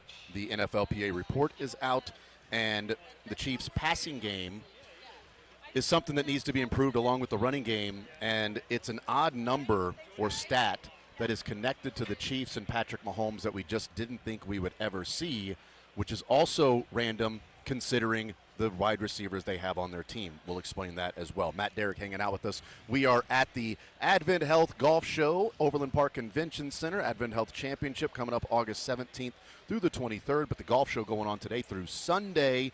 You can get great front door bonuses and like 5 Great Life golf rounds, Golf to Mules National, free golf balls, sim time, a lot of things, and so many different really cool booths around here, like the Booth Creek Wagyu, which is certainly changing the way America eats beef. And stop by their booth here at the golf show all weekend long. They'll have different samples and everything here. 2 locations, 135th and Metcalf in Overland Park, 95th and Knoll in Prairie Village. And take advantage of the Jerky Box Special and the Ribeye Flight Box Special. And a drawing for $250 will be given away today to Booth Creek Wagyu here on the show. More Zone coming up next.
All right, we're hanging out at the Advent Health Casey Golf Show going on today through Sunday. You can come by, hang out, check out all the great stuff they have here. Stop by our booth and get signed up, and we're going to do a drawing here during the show, before the show is over, for a $250 gift card to Booth Creek Wagyu. You also get a nice little Tervis-type deal and a cool little hat with the rope. Those things are in vogue, right? Those are the cool things that are very popular amongst the cool kids these days. So all you got to do is just sign up and win a $250 gift card to Booth Creek Wagyu. And all we need is your social security number, your mother's maiden name, and the name of your first pet. That's all we need. And you can win $250 to Booth Creek Wagyu. That's great. It's very easy to do, all right? It's an easy thing. Tippy Walden will be entering in this. Tippy being my first pet, and Walden being the street on which I lived. There you go. I'm Butch Rosewood. There you go. That's Ooh, your that's mother's impressive. maiden name was Rosewood? Or No, Butch? First Street. First Street's That was Rosewood. mother's First dog. That was mother's I'm maiden going name. dog. First pet. Yep. Butch. No, I'm mother's go- maiden name. Guthrie Rosewood. Guthrie Rosewood. There you go. My other alias is, I think maybe I've discussed this before, it's Shane Matthews. So Shane Matthews may also be entering. I love that, man. Booth Creek Wagyu, 2 locations, 135th and Metcalf in Overland Park, 95th and Knoll in Prairie Village. All right, Matt, the $301 million salary cap, which was right around where the news came out that the range was going to be 300 to 303, something like that. $301 million. Does this change anything, or it's now official, but official today, it's not like it was going to be 300 to 303 and now it's 310 or something like that. Does this change anything in Brett Veach's or the Chiefs' mind on a Watson, a Cook, a Chanel, a Trent McDuffie, etc.? Yeah, I mean, it's hard to say because unlike past years where usually when we're at the Super Bowl, usually we get to talk to people about where the Chiefs think the cap is going to fall and everything like that. So once again, didn't go to the Super Bowl. Thanks a lot, Chiefs. Thanks a lot, Chiefs. We don't have that to know. Because last year, I mean, the cap came out almost $10 million higher than they were projecting. That's right, yeah. Which opened up all that possibilities with now, Yeah. Because originally they weren't going to be able to afford the tag on Trey Smith, but the extra $10 million helped them. I don't know where they were projecting it for this year, but according to a lot of estimates, at the 301 number, that's going to be about $5 or $6 million more than some were expecting. It's a $22 million increase. And I think the Chiefs and every other team out there is smart enough to go on the more conservative realm of what we're planning for. And they might, and because of that, they may have been projecting 290, 291. Yeah. So that could very well be some found money. Now it's still, even with that bump, they're still over the cap. So they've got one or two more moves that they have to make in order to get cap compliant for the beginning of the new league year. But it, once again, just like last year, it makes it easier. Could that extra money, could that translate into keeping one of your free agents? I mean, it could. Trading Trent McDuffie, if you do that, probably translates into keeping one of your free agents. So the cap increase alone probably puts keeping somebody like Brian Cook into play. Question is, does it Jalen Watson? I mean, and that's one of the things that we need to kind of fold into the Trent McDuffie discussion is that if you are going to trade Trent McDuffie, I don't think this is something you do, Wednesday before the draft or Thursday night in the first round. You do it now because you need to know if you need to sign Jalen Watson. Yeah. And if you think you're going to trade Trent McDuffie, then you better get Jalen Watson done first. Yeah. Because if they signed Jalen Watson before they traded Trent McDuffie, then we got a pretty decent idea that either they're going to trade him or he's going to play on the fifth-year option, I would guess, because they probably know they're somewhat at an impasse of what a long-term extension would be. So we're not going to let Jalen Watson leave because we're probably not going to have McDuffie this year. And if you sign Watson, teams that missed out on a cornerback might be then more interested in making a move for Trent McDuffie if they miss out on a cornerback in free agency. We'll see how it goes with that. Matt Derrick is our guest. Chiefs Digest 41 is the Mike podcast that they have out there. The NFLPA, somehow this got leaked. The NFLPA does their somehow. They do their surveys, and they're not going to release this anymore. According to, with the CBA, there's going to be a lawsuit if they were to release this. They lost the arbitration case with the NFL about so it. they cannot release this, but it did get leaked somehow. I'm not sure. And on the day that typically the NFLPA always held a press conference at the Combine to announce the results of the survey. It's weird. Did they just forget to just cancel the press conference and then walked in and was like, oh, shoot, we can't do this? Does anybody remember where we left those copies of the survey? Did we leave them in that conference room? Yeah, survey leaks is what this is now. It's going to be survey leaks. It's going to be a big investigation. Left it downstairs in the Starbucks, and next thing you know, Ian Rappaport and Jordan Schultz are fighting over it. That's right. Somebody broke into the NFLPA headquarters there, and they're looking for Deep Throat to try to get the latest on this. The grades that are out. Team ownership got a C+. Yeah. A couple of years ago, it was like an F-, right? And it was a C- last year, so moving on up. Moving that on up. Players' Lounge did its job. Yes. What are they, Curtis Mayfield? Move on up. That's right. To the west side, they'll be moving of the state line. One thing that stood out to me is, like, locker room, I don't care. They've complained about the locker room for a number of years. The locker room's terrible. Yeah, they've complained about They it. got new chairs last year or 2 years ago. Yeah, so if they're and we've talked about it before, every year that the locker room or this comes out and it's like locker room sucks. Yeah, well, the Chiefs aren't going to spend money if they're trying to move. So why invest a lot of money in a locker room when they're going to invest even more money in a state-of-the-art locker room at the new place they go to? So, but 2 years ago, they got low grades on nutritionist and dietitian and things like that. And I remember having the discussion of going, look, you can be cheap on money spent with the cap, like actual cash. When we talk about, like, the Chiefs aren't one of the higher ups in cash spent year to year against the cap, which gives a tighter sort of window to work with for Brett Veach. And it was like, well, why would you go cheap on these things? This is getting the most out of your athletes. This is taking care of their bodies. Why would you have anything that would be less than the top of the line for an organization like the Chiefs? 2 years later, it's an A- in nutrition and dietitian. I think it's interesting that they went that route from being an F to an A- in a couple of years, when that's just spending more money on people to do the job as opposed to letting it slip through the cracks. And some of the grades are interesting to see over the years because and there were some new categories this year that they added. So I'll skip over some of those that either maybe were good or bad. But, you mentioned the nutritionist and the dietitian. When they were getting the low grades, it's because they didn't have a full-time one. The NFLPA survey comes out, and they go out and they hire a full-time technician, dietitian. So players love that. When they did that lounge expansion edition, they also expanded the weight room last offseason. That grade went up. Yeah. Actually, strength coaches used to be, I think it was a few years ago, it was an A, and then I'm trying to remember who retired, and then it dropped off. Is that Mitch Reynolds, or is Mitch Reynolds the one now? I think Mitch may be the guy now.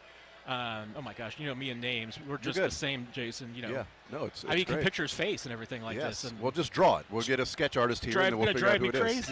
We'll put it out there for everybody to look at. It dropped like 1 year, and now since then, the players are getting used to the whole thing, and so shooting back up. Then there are some that.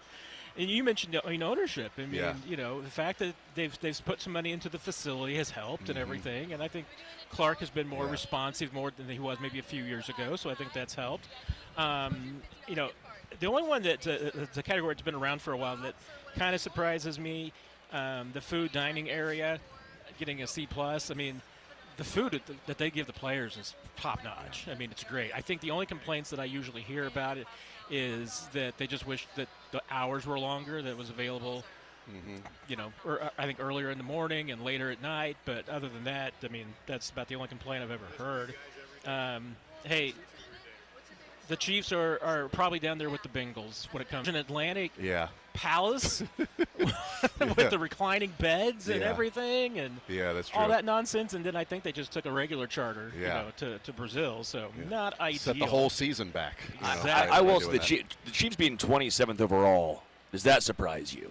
Not really. That's actually down a spot from last year. I think they were 26th last year, so that's down a spot. They were pretty low the years that it's come out. I mean, they haven't really ranked anywhere in the top half or anything like that, because again, they're never going to get a good grade on locker room, so that's going to drop them always.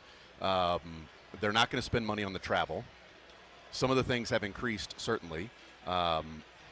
So I think there are going to be some things that are inherent every year that are going to drop them lower because they're not spending money on certain things. Yeah. And the locker room, they're not going to in 2033 when this is leaked, It'll be different. I do. If the locker room's an F, then It'll be different. Then we may have a different conversation. I will say I just find it interesting that, for example, the Raiders GM gets an A- and their team ownership gets an A, while the Chiefs are B+ and then C+ for ownership. I just find that a little. Yeah.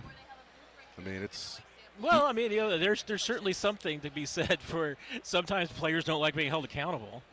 So you've got people who don't care what you're doing and everything like that and just write checks. Overall, the position coaches received a C+, and that's an average C+. So, I mean, I'm guessing like maybe a Dave Merritt or a Joe Cullen may have gotten an A. So, therefore, it's got to be averaged out somewhere along the lines. I'm not sure who we'd be alluding to, but C+ for positional coaches. You know, that guy that did the chart about James Harden's performance in road games might be able to correlate NFL grades to the quality of the gentlemen's clubs in each individual city, because Vegas having an A does kind of. It's a good point. That's a interesting. Good point. Yeah, that's a good point. Yes. But there are some new categories this year that they did. Yeah, weigh in on those. I thought were interesting. One, they had not done home game field before, but that got an A- from the Chiefs. I mean, that's, I think, testimony to Travis Hogan and their team. They do an incredible job on Arrowhead. You never had any problems. Because that is a complaint by a lot of players about the field that they have to play on. Boy, did they torch the Steelers. Shocker. That field. They absolutely burned that thing to the ground, which the field should be burned to the ground. Yeah. Brett Veach got a B+. They haven't done general manager before. I think that's an absolutely fair grade, and I think it tells you what the players think about Brett. The coordinators and position coaches are new categories, and those were intriguing to me because, I mean, if anything, I mean, one thing to note, Andy Reid got an A+ last year, only got an A this year. Oh, wow. So keep an eye on that. Well, I think we can all agree he did take a step back as a coach this year. Steve Spagnuolo got an A. Don't think there's any surprise there. Yeah. Players love him. Dave Tobe got a B. So, again, I mean, I got a B in my bonnet about Dave Tobe. For those of you who hate Dave Tobe, players love Dave Tobe. Yeah, they do. For the most part. No, they really like him. Love would be an A. Oh, they really like him. Really, really like They him. appreciate that they can continue to hold and have a job. That's what they appreciate. Let's keep getting penalties and not get cut or dropped from our spot. They are Sterling's GPA in college. I love the coach that lets us do kind of whatever we want to do and have the special teams be terrible. Anyway, go right ahead. You were talking about another one? But Matt Nagy getting a C+ is of note. We'll see next year what Eric Bieniemy gets. Yeah, we'll see what EB gets next year. The position coaches is hard to measure because that was a C+ as well. I mean, that could be offensive or defensive coaches getting A's and offensive coaches getting F's. I mean, it could be everybody's middling, but it's hard to tell there. I mean, I wish we got the full release this year. Yeah, the full release always had those little snippets. The snippets and everything like those that. Were those were good. Those told a decent part of the story of, okay, why is it a D for this? Well, this is why. Why is it the family dining? Why is it a D? Well, the Chiefs only offer 2 meals, or the Chiefs are only open this time. Dallas got an A. Why? Well, because it's 24 hours. You can be anything, and they got every meal that you want. The Dallas Cowboys are open. So it's different things like that. Treatment of families, they got a C. The Bengals got an F- in treatment of families. It's weird. Wow. I don't want to go there. And sometimes you have to put everything into perspective and everything together. Because remember, the Bengals, amongst the many, many problems with the Bengals, which the Bengals are usually the team that's at least you can say, hey, if you're the Chiefs, you can say at least the Bengals exist. So we're not going to be last because the Bengals are going to be last in everything. We were doing a check this year, and I just remember, I think it had to do with media access. That we were going through and they had looked at every single team to see what they were doing versus anybody else, and it was literally only one other team. And I walked in the room and I remember Jesse Newell had finished working on this. He was the guy doing it. And I wish I could remember what the topic was, but I walk in and he's like, the Chiefs are one of only 2 teams that don't provide this.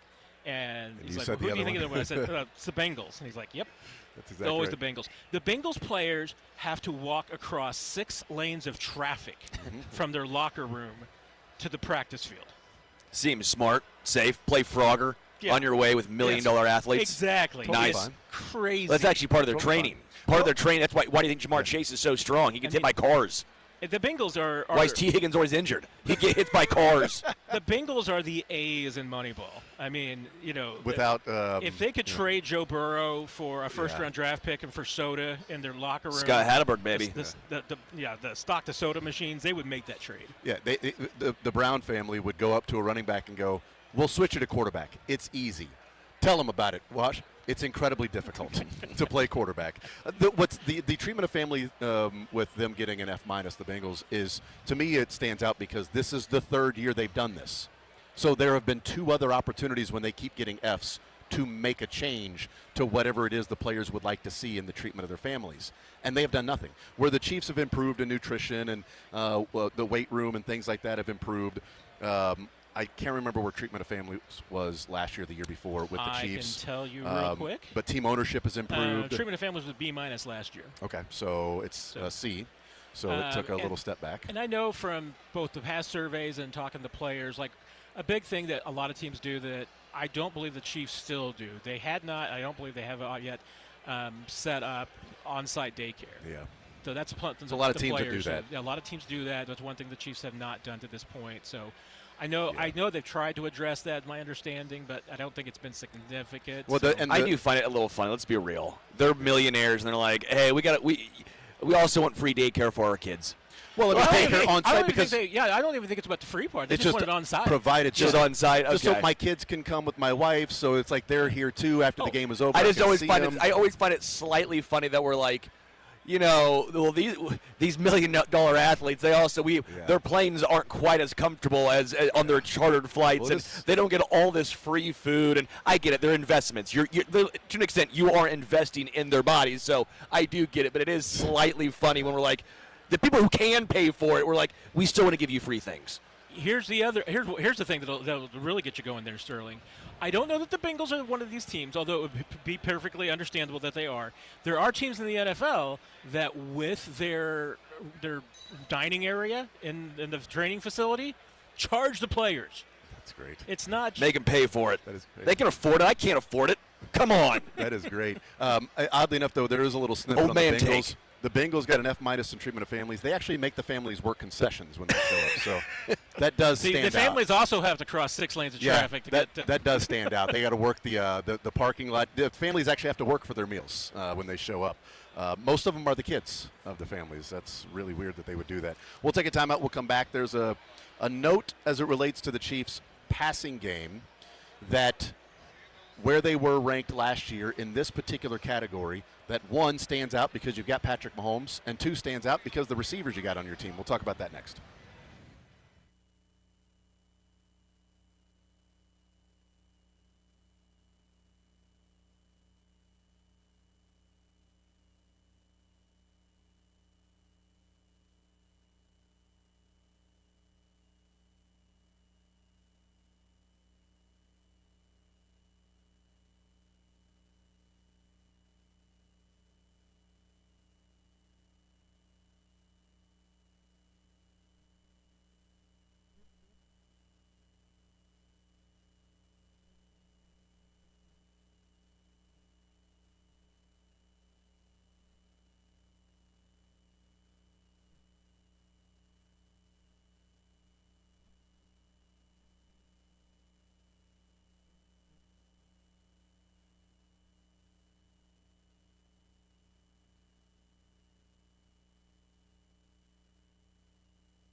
All right, we continue right here on Sports Radio 810 WHB. We are hanging out at the Advent Health KC Golf Show today through Sunday.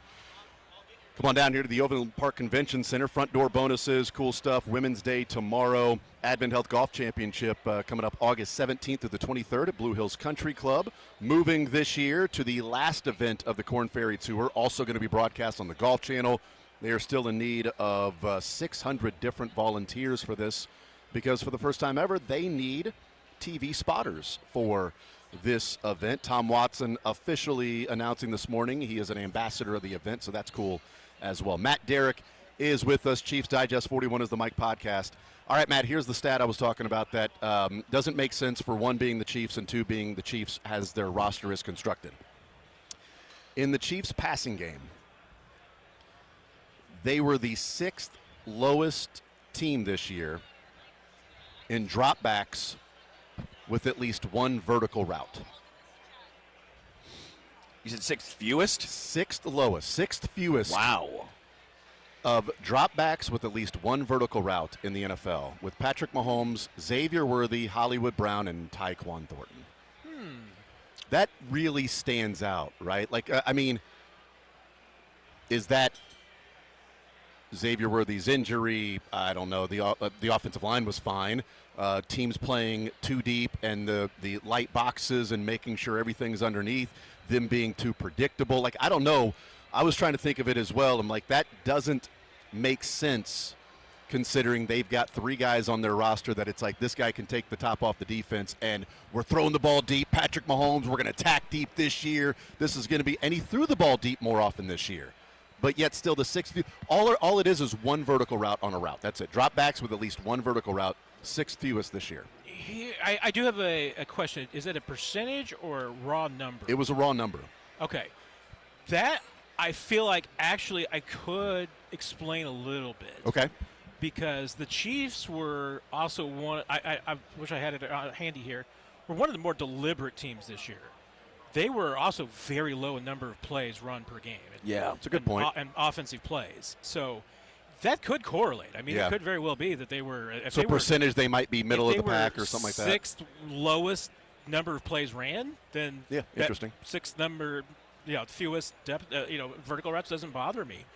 And some of it could. I mean, I'd like to look at it by game too and see if at the end of the year when you had Oladokin starting at the end of the season and that's a good and point. You had Gardner Minshew that they just didn't have time. That's true. What were they through week 14? They were missing their both 15, offensive tackles at the end of the season, so maybe they didn't run a vertical.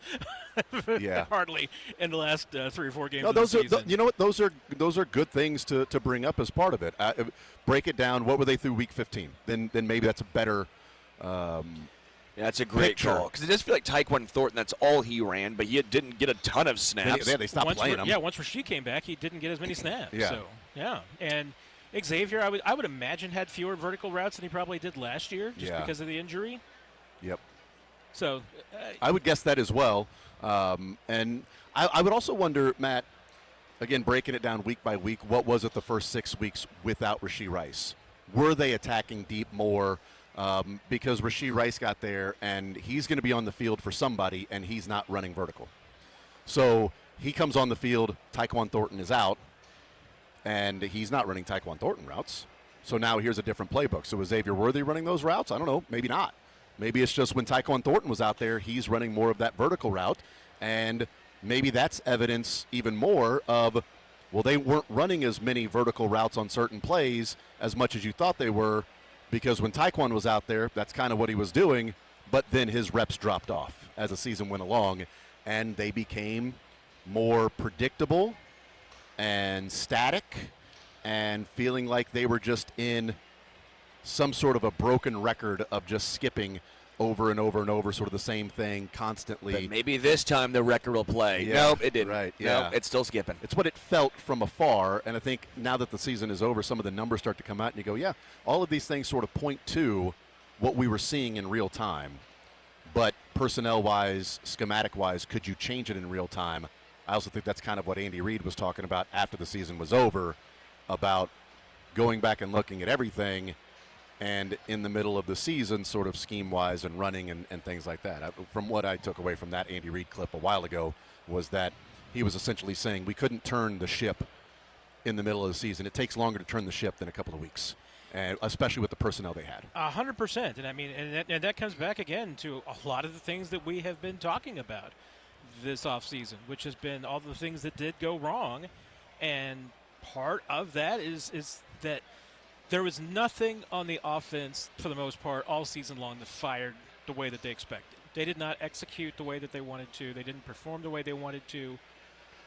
I mean, nothing went the way that they planned. Were there rumblings of this, semblances of disaster in training camp and OTAs now that you look back?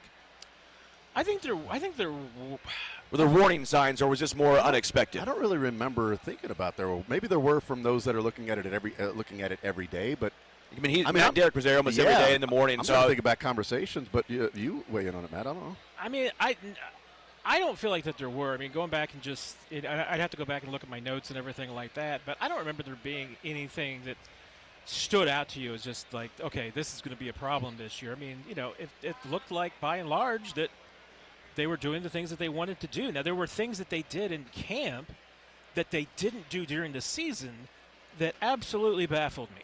Because, like, Speaking for instance, the number of touches that Brashard Smith got in training camp that's a good point. Yeah. compared to the season, no idea what was going on there. Because that dude was a mismatch against that defense. And we're talking about ones versus ones here. We're not, a lot of the times. I mean, yes, he got a lot of touches later on, with the 2s and 3s, sure. But even with the versus the 1s, that dude was a nightmare matchup-wise. Now, granted, I think that teams tried to do a pretty good job.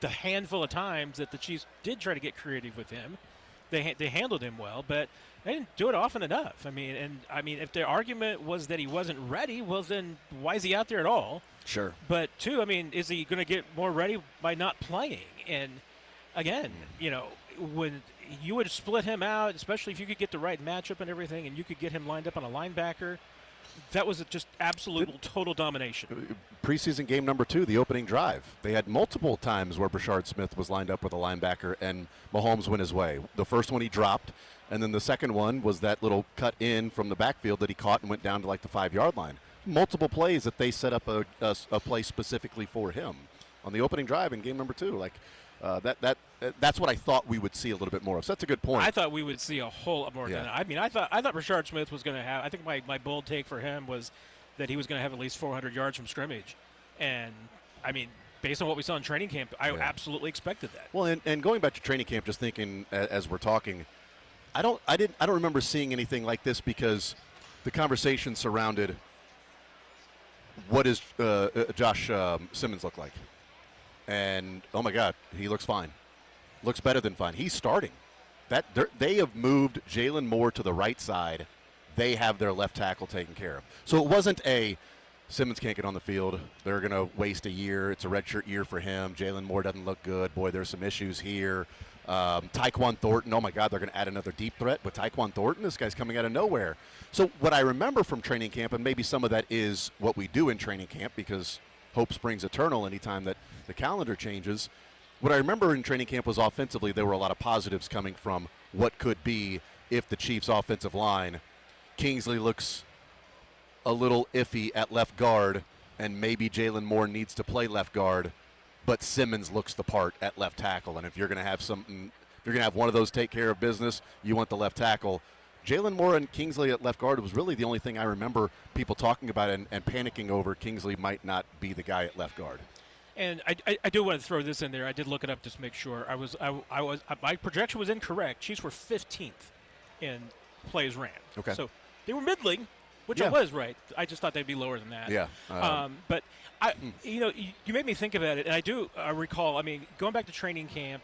I mean, I didn't think that there was anything wrong with the passing game. Then again, Xavier Ward that gets hurt on the second play of the season.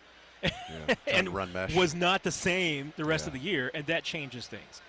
It was also abundantly clear the one weakness of this offense in training camp, even though, again, it's training camp, you're not tackling to the ground, all these things, it was abundantly clear that the run game was woeful. And, and to their credit, I don't know if that's the right word or not. I mean, but I remember talking to people in the organization going back to May and April after the draft that it's like, okay, the one area of this team that they wanted to improve on the offense was that they knew that the run game wasn't good enough. But how do you fix it? I mean, unless you overpaid for Breece Hall, which, now you look at it and you're like, okay, well, this is why you don't overpay for Breece Hall for two reasons. One, Breece Hall was not a fix last year, so you made the right call in not giving up draft picks for a guy who was not going to fix what happened last year, even at the trade deadline. And then two, now you can get him for free. I mean, essentially, you can get him for the same cost you'd have to pay him, but you're not going to lose draft picks. You've got to overpay because you got to pay enough to where the Jets won't match it. If to be in the position where you would be able to keep Breece Hall, you would have had to give up the third rounder to give yourself the opportunity to sign him this year, because the Chiefs would be the team that could transition him and then match whatever anybody else could throw out there. So we'll see what happens with that. I want to take a timeout, and on the other side, we will get into, as we're hanging out here at the golf show, Advent Health KC Golf Show, Overland Park Convention Center. I played the small clip of Nate Tice with Matt Harmon on Football 301. One of the really good podcasts out there, right behind 41 is the mic. And they were talking at the Combine about the ways the Chiefs can improve offensively. We played the small little clip of him saying that Kenneth Walker and the Chiefs, there's conversation around that, because it went along with Albert Breer last night at SI saying the Chiefs, Kenneth Walker. So there are now multiple people weighing in. Oddly enough, both on a Wednesday or a Thursday. Nate Tice on a Thursday, his podcast saying Kenneth Walker and the Chiefs. Albert Breer on a Thursday at SI writing his piece talking about Kenneth Walker and the Chiefs. Maybe Kenneth Walker's agent let some people know that the Chiefs were interested in Kenneth Walker. Putting 2 and 2 together, coming up with 4. We'll talk a little bit about what that means as we're hanging out at the Advent Health KC Golf Show. More Zone with Matt Derrick next.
All right, we continue here on Sports Radio 810 WHB. A couple more hours to go on this Friday. Beautiful, beautiful outside. Get you in the golf mode, right? Get you feeling about golf. Advent Health welcomes everybody to the KC Golf Show today through Sunday, Overland Park Convention Center.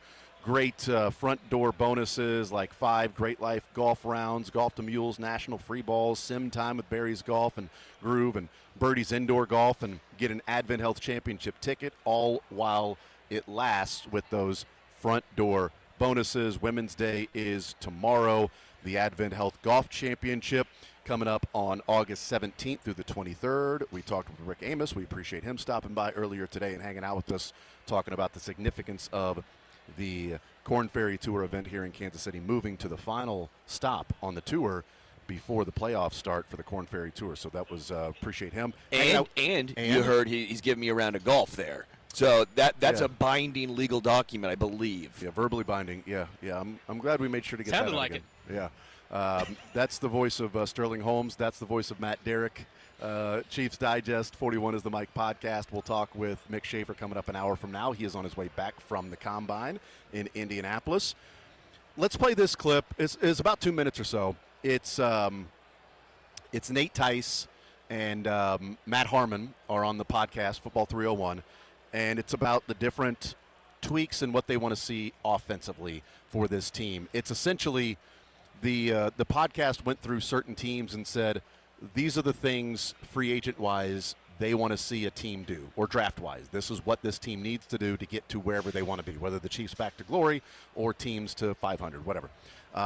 And he starts off talking about running back. A couple days ago, he mentioned Travis Etienne. We played the clip of him talking about Kenneth Walker.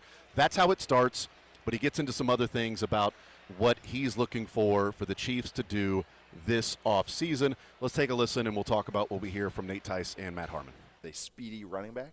I talked about ETN maybe being a better fit for them than other teams as I marinated on it. I know they also have interest in Kenneth Walker as well. So same archetype of running back. Talking about archetypes. Explosive, iffy vision, pass protection, iffy, but probably more of a zone guy than anything else. And that's what all the Chiefs run, is zone. I mean, Andy Reid, all he does is zone. He doesn't like pulling guys as much as other teams. He doesn't run duo as much as other teams. It's kind of annoying if you're asking me. I know, just like it's just so weird how I've just become so irritated with the Chiefs. But really, it's like, and anytime they change it up, like for a while they're running GT counter with the guard and tackle, and it was like, nice. Yeah. And then they just got away from it. Yeah. So maybe Bieniemy comes back and that helped juice that up, but I don't know. But a speedy running back, because I do think the O-line is going to be a plus O-line, like a locked-in top 10 O-line, if not better. And I think the other part of that, and this is actually a kind of continuation of what the Jags discussion was, I think a blocking tight end. Travis Kelce is just not that player. He's never been that guy. Noah Gray fights his butt off, but he is not. He just can't. Noah Gray should be your third tight end move guy that can be a fullback sometimes, kind of just do a little bit of everything. And I thought this offense, because they run the same stuff, and just really the Chiefs are just fascinating to me, because it's just like, all right, you guys kind of brought everybody back. All right, where's the splashes coming from? Where's the needle moving going to happen? And to me, these little things, these little touches can really boost up everything in their offense. But ever since they moved on from, not just because of age, but like Blake Bell type, they had a guy that can actually block in line and let Travis Kelce move around. And Noah Gray will fight again, but he's just he's not Blake Bell. Like, that's how they can kind of just, I wouldn't say unlock the offense, but just boost it without making like a huge, grandiose move. It's just getting kind of a gritty wide tight end draft or free agency. It's just so many things like that they can add to this offense that would really unlock it, make it feel less static. Like I talked about that on the coaching show with you, the static score that I put out when they were in the bottom 5, and just so much shotgun, so much spread stuff. Although they've done some good like heavy personnel stuff in the past, and it just kind of has gotten away from it because they have all these receivers that you need to roll cater to. So there you go. They're talk about it, and that's one of the things that we were talking about the week of the Super Bowl. Is looking at the teams that made the conference championship games, looking at the teams that made the Super Bowl, the running of the football. I've mentioned about, I think this is the 570th time I'll mention that the Rams played in the Super Bowl against the Bengals and ran empty almost the entire game. Like, that's what they do, to then making the NFC Championship game running 13 and 12 and heavy play action and under center with Matt Stafford. That transition that Sean McVay did from 2021 Super Bowl to then the 2025 NFC Championship game. Wait, you're allowed to change? Huh? You're allowed to change philosophies? You are. Okay. are. But even as they talked about there, they're like, the Chiefs did run some heavy stuff, but they've gone away from it. And I've continued to point to 2023 when they had to run heavy stuff through the playoffs. And I talked about Blake Bell, and go back and watch that Ravens AFC Championship game, and it's 12 personnel, and Blake Bell's out there, and Noah Gray, and they're running the football. They're heavy. They're going at the Ravens, and they're playing off Patrick Mahomes, not Patrick Mahomes save us. But I talked about that. I think one of the smaller tweaks that won't break the bank is bringing in somebody who would be a blocking tight end and not have three guys like Noah Gray and Big Bob and Travis Kelce as tight ends and not have that particular guy and an explosive running back. I think that goes a long way. They voiced their frustration and irritation in the running scheme, as in just like we become so irritated with the Chiefs because it's just zone. They don't pull. They don't run duo. They don't do some of the other things that we're seeing. They just run the same thing over and over again. It's so static. Maybe personnel-wise is why they were running the same things over and over again. Matt, is this a amputation and start over, or is this a scope that can be outpatient surgery to the offense in the running game? I mean, I feel like it's one of those things that you could go a lot of different directions. If the rest of the league is kind of zigging. If you want to zig, then go out and get yourself a 265-pound tight end that can block, mostly and everything like that, and maybe every once in a while catch a pass for 2 yards or something. Maybe in a Super Bowl, all of a sudden just go wide open for 13 yards and make a big first down. Can happen. You can do that. If you want to zag a little bit, go get Isaiah Likely and double down on Travis Kelce and everything like that, and then put those two guys out there and put your new running back out there and see what can happen. I mean, might light things up. I was surprised that last year, the Chiefs started doing it more and more, but they were only doing it in short yardage situations. But I thought that just as badly as things were going last year, that they should probably, try and mimic some of the things that Sean McVay was doing, even some of the things that other teams around the league are doing, and just grab an extra offensive lineman and put him out there. Well, the Bills went 6 offensive linemen in 24. A lot of teams are doing that more and more, and the Bills were doing that. And it's honestly what the Rams are doing isn't a whole lot different. I mean, they're just using a big tight end. Yeah, right. If you don't have a big tight end, throw Hunter Norzad out there. That's what the Ravens have done. The Lions throw out Dan Skipper. Yeah. The Broncos throw out Frank Crum, right? There you go. Well, and is it who's the Ravens? Kohler? Charlie? Charlie Kohler, yeah. He's a free agent. I mean, he's a guy that is there, blocking tight end that offers a few receptions every once in a while, but he's there to be a 6th offensive lineman that's eligible to run routes too. And he's pretty good at what he does. And, Noah Gray's not bad, but it's just not his game, though. It's not his game, and that's the thing is that there for a while, that kind of utility guy that could block and be a tight end and maybe do some things was like an Anthony Sherman. And then you brought in Mike Burton, and he was kind of that guy. And now you don't have that fullback spot anymore. So after that, Blake Bell kind of filled that a little bit. Yeah. But now you don't have anybody. You don't have a fullback. You don't have a true blocking tight end. So you've been missing that element, and obviously in short yardage, they've been putting the extra offensive linemen out there. Sometimes, I think there was a couple times they used 2 offensive linemen out there in eligible positions. Not many, but I think there was a couple. And honestly, that's some of the things that they had to do just because of the way the defenses were playing them as well. And like I said, I feel like if you're Andy Reid, running your offense, there are a couple of different directions that you could go. Like I said, you could beef up the tight end position. You could even just use an extra offensive lineman at times in that spot. Or you just double down on what you are as a passing team and a passing league, a passing team rather, and go get yourself like a guy like Isaiah Likely. You put him and Travis Kelce on the field at the same time, and then you also don't feel that worried about the future, and knowing that this is probably going to be Travis Kelce's last season.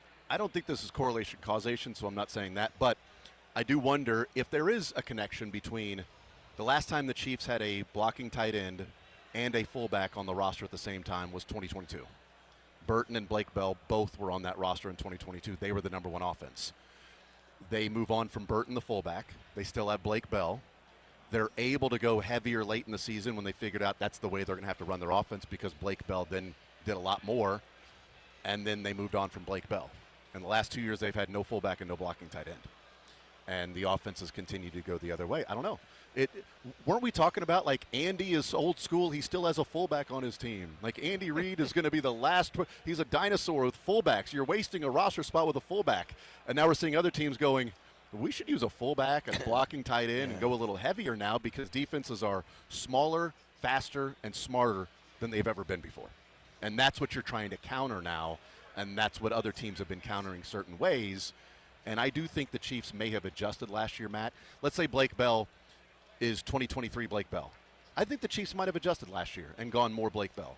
I just don't think personnel-wise. And that's why I wonder if it's more of outpatient, scalpel more than a machete to look at the run game of tweak here or there. You get an explosive runner, and you add a personnel thing here. Now all of a sudden you're a better running team overall, and you will be able to take advantage of lighter boxes because you've got the personnel to do it.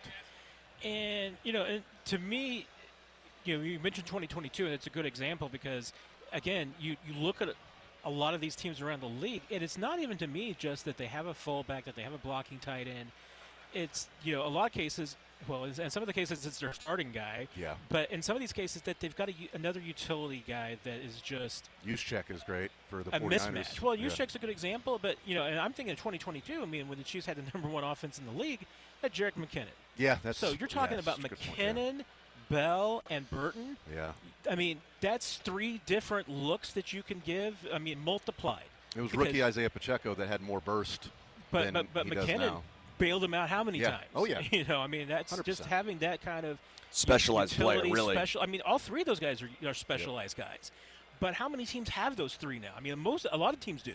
And a lot of teams that are the Broncos have two fullbacks. But what's crazy, though, even that year, even in 2022, Mahomes was still the second leading rusher on the team behind Pacheco. And that that's particular been year. a problem since Damian Williams was gone. Right, and Darrell Williams. That backfield has not been the same. Yeah.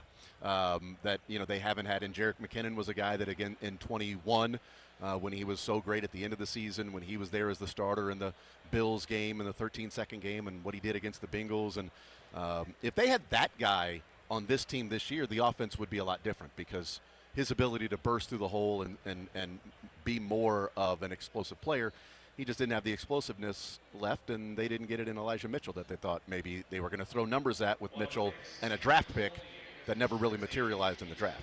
I keep harping on it, but I'm going to until they fix it. Right now in the NFL, you got to be able to get at least 1,500 yards on the ground if you want to be a playoff team.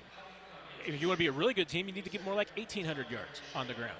And when the Chiefs, I think if I'm not mistaken, in 2022, I think they had 2,000 yards. Yeah, on the they ground. were just short of 2,000. Yeah, they were right there. And Mahomes obviously scrambled, helped them get there. But it's also because they had two guys that were getting them over 1,500 yards. Okay, you go out and sign a running back, great.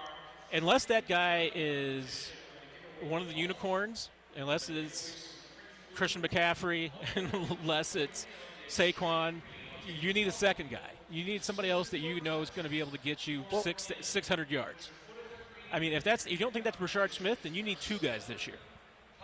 If you pay for Walker or somebody like that, do you still need to rely on somebody else to get you 600 yards, or a Walker or ETN should be a guy that's getting you 12 to 13, and then Rashard Smith, a Kareem Hunt coming in for short yardage situation, maybe you sign a Kenneth Gainwell or something like that to mix in passing downs where maybe two other guys could get to 600.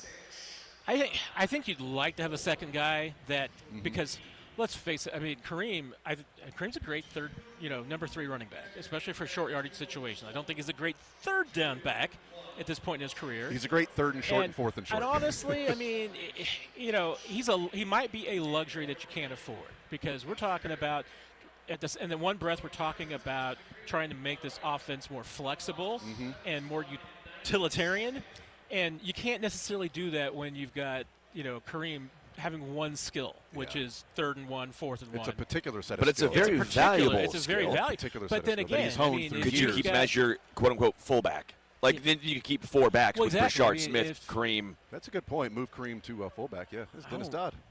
I don't know if he's a great fullback either, but It is. Yeah, I don't know. But what I would, I think they definitely need to get 2 guys into this backfield. I don't think that they have those that 1 or 2 guys, obviously. Would you like to go 2 guys in like Kenneth Walker, ETN? That's one of those guys, and then a lesser player like 4th, 5th, 6th round draft, or would you be bring in a couple of guys, Algier, Gainwell, and put those guys together? It's a tough one because, I mean, this is not a really super attractive running back class after you get past probably the 1 guy in this running backs class. Yeah. It's probably worth having a conversation about whether or not that the Chiefs' miss was last year in getting a running back. Because there was a lot of talk about that, by the way. It wasn't like no one brought it up. That was a pretty noticeable and that convo. And depending on what happens with Omar Norman-Lott and maybe Ashton Gelati, that's probably a 2020 hindsight question. Well, I think even Royals and Bossa. I think that might be the one where the most ire comes from, at least for me, is because I think there's a pocket of guys you're not spending an extremely high draft capital pick on, and you went wide receiver and you went Bossa. Well, and those guys, at least as a rookie, we haven't. But we didn't see anything. Yeah. But if we're looking at those guys specifically, okay, then who was available when they took Jalen Royals? Here are the running backs taken after Royals. James Jordan went to the 49ers from Oregon. Jaden Blue from Dallas, that was not even active most of the time this year because Marty. Because Schottenheimer was saying, yeah, he'll play when he's ready to play. Like, he couldn't even be. And then active. Javonte Williams couldn't get the diapers off. Couldn't get the diapers off. That's right. DJ Giddens to the Colts. Yeah. They've got Jonathan Taylor, so we really don't know what Giddens would have looked like if he had to be the guy. Correct. Taylor stayed healthy all year. What are the odds of that? Let's see. After that was where is he at? Ollie Gordon. Ollie Gordon was the name that was Devin Neal to the Saints. Devin Neal was intriguing, I thought, honestly. Khalil Mullings to the Titans. Taj Brooks to the Bengals. And he had a couple of games here or there. Let's see. And then in the 7th round was Damian Martinez, Brashard Smith, and then Manungai. And what about Bill Krosky-Marset? Wasn't he? Or was he UDFA? No, you're right. After Manungai was, LaQuint Allen. 7th round had some Phil players. Maffa, and then JCM Bill was the 245th pick, the last running back taken. So there you go. Those are the ones after Jalen Royals. So it's like, okay, which one there was the one that would have solved the Chiefs' running back problem, that they wouldn't be in the same boat of saying, I don't think any of them. Go I don't think any of them. Yeah. It would have been like it's more Omar Norman-Lott, Ashton Gelati that you're talking about. Well, Kyle Manungai, but no, you can't expect that in the 7th round. Also, but was Manungai that good because of Eric Bieniemy? I mean, I do not fault the Brashard Smith pick because I think it was a good pick. And, and like I said, the Chiefs had a much higher grade on him than where he went. So that's one part of the evaluation. And again, maybe they make more of a commitment to him. Maybe they would have gotten more results. And I don't know what their plan.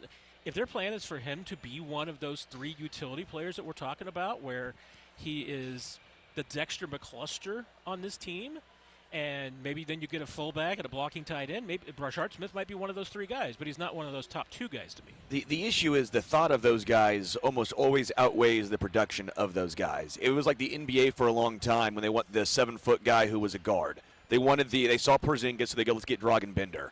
Let's get Scal Labissiere, whatever his name. Labissiere. Yeah, right. And but that was a really big thing for a while. And they realized, okay, the thought of these guys outweighs the production of these guys. And I think we're starting to see that a little bit with the Chiefs, with the D'Anthony Thomas, the Dexter McClusters, Brashard Smith. Well, he can play running back and receiver. But you don't trust him to do either, really. So the thought of it's great, but if you don't trust him to do either of them, then what's the point? It is a little bit like Travis Hunter to an extent, too. He can play wide receiver and cornerback. But you don't trust him to play either at a very high level, so then you just don't. You don't get great production. Well, let me ask you this, though. So these names, if we're talking about running back in the draft and looking back, and maybe that was the year they missed.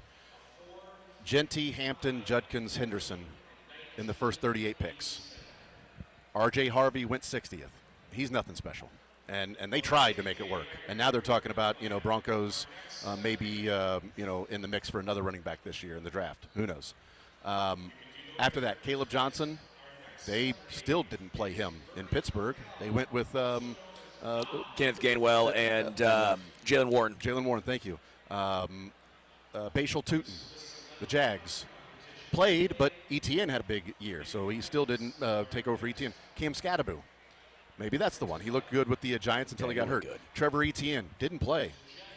They drafted Etienne. It was like, but they had Rico Dowdle and Chuba Hubbard. Panthers have been Etienne weird never because he's played. been a second rounder 2 years ago, and Jonathan Brooks, who's just been perpetually injured, which is. Here's the one, and this would be between Gelati and Royals. Woody Marks to the Texans. That's a guy who had a pretty damn good year. Yeah. Jarquez Hunter to the Rams. Okay, Dylan Sampson to the Browns was a guy that is there, and then we get into the Jordan James, Jaden Blue, things like that. So like the running back class last year, we're like, hey, it was really good.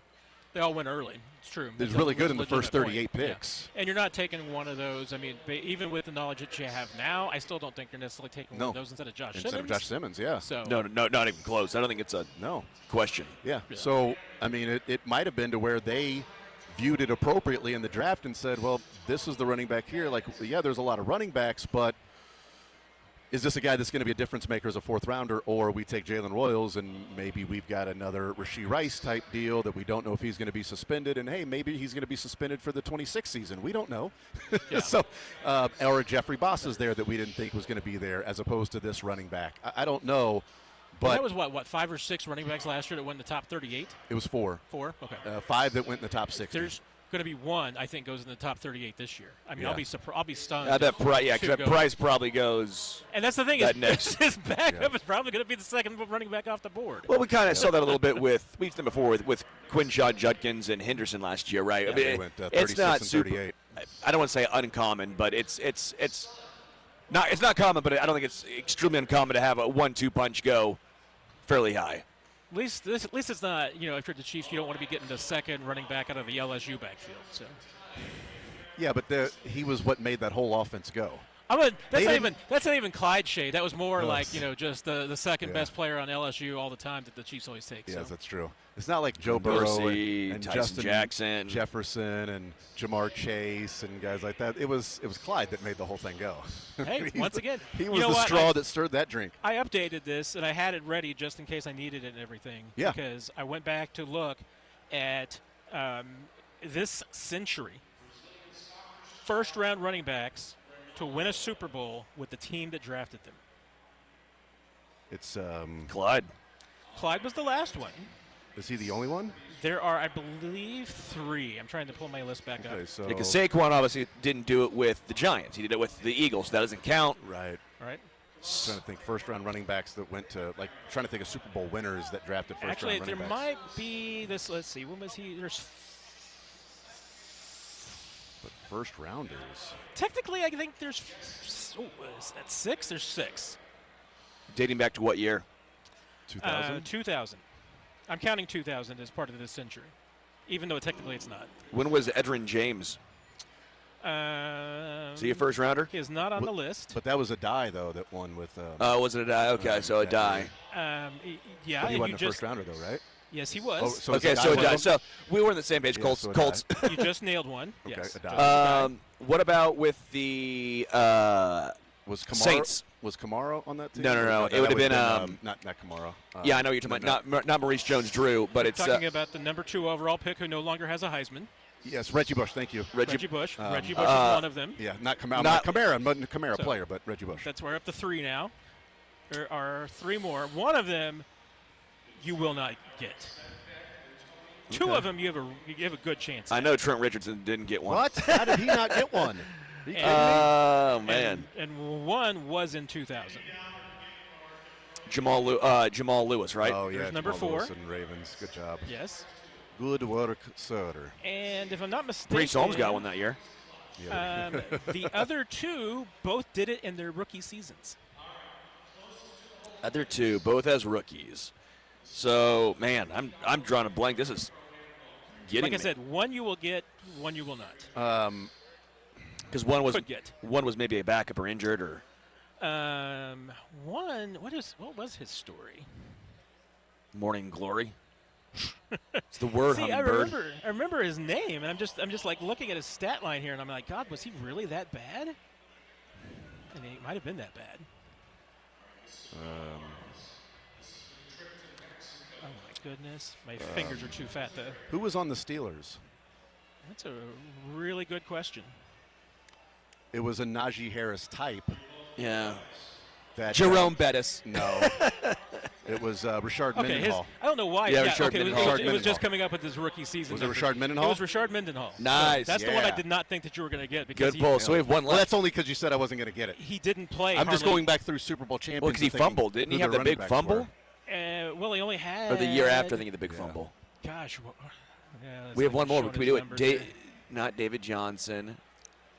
I will give you a hint. Oh. If you want a hint. I'd love hints. A New England Patriot. And was also the last one prior to Clyde to pull it off. Oh, was he the big bodied guy? LeGarrette Blunt? No, not No, that no. one. he Oh. wasn't, The other one. I was thinking LeGarrette. Rashad White, but he wasn't. Or not Rashad White. He wasn't a first rounder. Their pass get James White, but he wasn't. He was definitely not a first not rounder. First rounder. Nope. It's gonna drive me insane. His first name was not LG. It was not. Gosh, I'm trying to remember other names. All I can think is LeGarrette Blunt. Sony Michelle. There you go. Nice, good pull by the way. Not LG. Not LG is what it got me. Not. That's a Should good say one. his first name is not Toshiba, That was good. not Vizio. Sony. But when I heard LG, I was on But the line Sony, with LeGarrette. it's funny because Sony Michelle is the one that I always, in my mind, think of. Like, well, when they took Clyde, a lot of people thought they were going to go with, was it Swift or Sony Michelle? I can't remember which one was the guy that was that year. It's clearly That was Swift. a fun game. I like that game. Like that game? Yeah. There you go. So what I'm saying is that Jeremiah Love is the guy. Is what you're saying. Also, by the way, the Super Bowl next year is on Valentine's Day. It's going to be all about love. It is So- actually amazing how many of those guys that Come we're on. talking about here did that in their rookie seasons, by the way. That's a good point. Yeah. Which is also the other thing that they go to, which is that, hey, it's great that if sometimes if you sign a running back yeah. and maybe if they're years 5, 6, and 7, they can do something for you. But I don't subscribe to the when people talk about taking Jeremiah Love. Like, I would prefer not to have Jeremiah Love on the Chiefs at the number 9 pick. Yeah, I was like, whoa, pause. 40th pick. Okay, great. I'll take Jeremiah Love on the Chiefs. That's awesome. But I don't subscribe to the argument when people go, well, hey, look at all the first-round running backs that are on the teams that are playing for the Super Bowl and winning all the Super Bowls with first-round running backs. Look at all the first-round running backs on the teams that are playing in the Super Bowl this year. And my response is also like, okay, well, look at the top sack getters this year. Myles Garrett isn't playing for a Super Bowl. Brian Burns isn't playing for a Super Bowl. Nick Benito. Yeah, but a lot of those teams made the playoffs besides Miles Trey Garrett. Hendrickson. Brian Burns didn't make the playoffs. No, Trey but Henderson didn't Danielle make the Hunter playoffs. did. Will Anderson did. I don't disagree, but point being, it's like, well, look at the teams that are making the AFC and NFC championship in the Super Bowl. They don't have like high-end first-round running backs, right? And look at the guys that are getting the most sacks.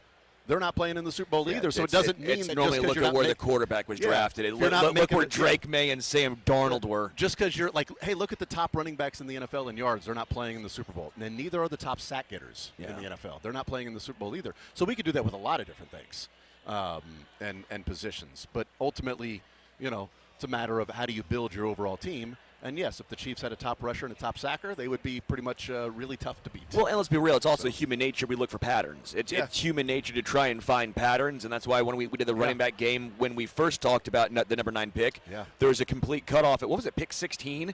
If you were a running back drafted in the top 15, you were an absolute stud. It was your stat, dude. Yeah, it was fun. Yeah, it wasn't me. Outside of Leonard Fournette, that was like maybe an outlier, was Fournette. But if you were picked in the top 15 the past, 15 years, you're a stud. If you were drafted 16 or later, I think only one was really a hit, and that was Josh Jacobs. And that's only if you count him being successful outside of the Raiders, right? So it was a pretty interesting conversation. If you were drafted outside of 16 or later in the first round, your success rate was basically bust. And I feel like when I was looking at this not long ago, I seem to recall looking at it, and 12 was like the sweet spot. That if you were a running back and you went before 12. So you did that 12. Mine was 15 based on my metric But 12, of sterling fines. But this was the sweet spot in the sense that if you went before 12, you were probably a stud, but you never won anything because your team was terrible. Whereas the guys who started going around 12, like I think Jahmyr Gibbs was a 12. Yeah. these were on some pretty good teams. They were good players on really good teams, because I don't know if it's just that's when you start to get to the point where there's teams that aren't 4-13 teams. Yeah. They're a little bit better, so maybe they just need that one piece to get them over the top. And maybe 9's that sweet spot. I don't know, but I do exactly what you've said, which is, and Brett Veach's comments to bring it all back to where we started at the beginning of this conversation. I mean, he left it wide open. I mean, he talked about the fact that the best players in this year's draft are at non-premium positions, and yet he acknowledged that it's hard to draft a player at a non-premium position at 9. Are you okay if they go Sonny Styles at number 9? Because he's a non-premium position, but I mean, good God, everything. I mean, he's got like one of the greatest combine workouts ever, like a 43.5-inch vertical. He was trying for 45, so he failed. So clearly, he's not as good as he thinks he is. That's what I took away from that. But like everybody's like A+ character, A+ leader, one of the best athletes you'll put on the field immediately. His comp is Fred Warner. He models his entire game after Fred Warner, but it's not a premium position. Could he be the green dot next year if you move on from Nick Bolton after this next year? Or is he so athletic that maybe you can put him on the ball or do some different things? He becomes your Leo Joker, Chanel, but not even Leo Chanel, but like a Joker type player. We'll use him at safety. We'll use him at linebacker. What they were hoping Isaiah Simmons was. Which again, out of, Clemson, maybe he's more likely to be that. I don't know. The measurables and the character stuff, and just every time you watch, I'll tell you one of the things that stood out for me is when the draft process, like throughout the season, when it looked like the Chiefs were struggling, right? And it's like, all right, let's start watching some of these players for the draft a little bit earlier. And people were talking about Arvell Reese. And I know Arvell Reese is a defensive player for Ohio State. But being so NFL-centric here, watching highlights, and this is what is when I first started like, okay, who's this guy? Watching highlights of Arvell Reese, when people would say, hey, here's Arvell Reese, look at Arvell Reese, look at Arvell Reese on the field, and then you'd go, well, who's this guy? Who's the guy that's over there making that play? This guy's making that tackle. Who's number 6? Who's number 0? Because he's changed numbers. Like, they're showing Arvell Reese stuff for the last couple of years, and it's like, yeah, but this guy's the one making the tackle. Who's that guy? And every time it was Sonny Styles. It was like, here's an Arvell Reese clip, but it was Sonny Styles was the one that actually popped out on the field, on the film, but it's not a premium position. And it's like, okay, so what are you going to do at that spot? The question was, and then we've sort of filibustered here, Matt, so I apologize. Would you be okay at number 9 with Sonny Styles if that's where they go? Here's my only thought and question. And so granted, things can, there's differences. I mean, there's skills, there's techniques, there's all these things. You know what, I mean, and Sonny Styles, unofficially, I don't know if they have it official yet, his RAS score. It's number 1 out of all linebackers. It is unofficial because he has the agility thing to do. The agility he has estimated or just put in what it was based on that 140-yard dash. There you go. Do you know what Leo Chanel's RAS score was? 9.99. Yeah, it was almost as good as it gets. Yeah. I mean, would you take Leo Chanel, number 9? I would not. Round? I mean, that would be my concern. Is that, and the second part of it is that it's how that player going to fit in with what you do. I mean. Yeah, I mean, he's probably – is he more Drew Tranquil than Leo Chanel? Maybe, but – Is he more Fred Warner than Leo Chanel? Like, is he Fred Warner? Chances are he's more Leo Chanel. Yeah, but is he Fred Warner with a RAS score of 10? I mean, I think that's the thing. I mean, it's – because we're talking about Jeremiah Love. Is Jeremiah Love Bijan Robinson? Like you're saying in the top 9 when you take somebody, is it the highest level comp? Jordan Tyson. Exactly. Is this guy Terry McLaurin? Is Lemon? Is he Amon-Ra St. Brown? It's kind of like when I make my Brashard Smith, Dexter McCluster comparison. It's kind of like that's my median comparison. I mean, high end, I would say, hey, what you're hoping for is that he's Dante Hall. That's what you're hoping Brashard Smith will be. But chances are he's probably not going to be. I mean, and it could be, Dexter McCluster. Could be worse than Dexter McCluster. Or less than Dexter McCluster, yeah. Sonny Styles could be the same thing. I mean, he could be Fred Warner. He could be Jack Cochran. He's not going to be Jack Cochran. But not the same. DOD, baby. Not the same Dorian O'Daniel. Not the same RAS score. Maybe a Dorian O'Daniel. There you go. He's a good special teams player. Chances are he's going to be Leo Chanel. Well, I mean, and here's the thing. He's a local guy, so I don't like, talking about him but it's reality of what happened with Olathe North's Isaiah Simmons. He's Sonny Styles. Maybe he's Fred Warner. maybe he turns out to be Isaiah Simmons. That's this athletic freak, and teams are going, oh, my God, we can use him here. We can use him there. We can use him so many different places. Look what he did at Clemson. He was a game wrecker everywhere he went. He's getting sacks and interceptions, scoring touchdowns and making tackles. He's everywhere on the film. Then he gets to the NFL, and it doesn't translate because he was sort of like a man without a country, just sort of bouncing around. We'll try him here. We'll try him there. And now he's become a special team standout. He's got a role in the NFL, but the Cardinals would go back and not draft Isaiah Simmons at that point because he could do everything on the football field. Yeah. Well, if you can do everything, can you do one thing really, really well?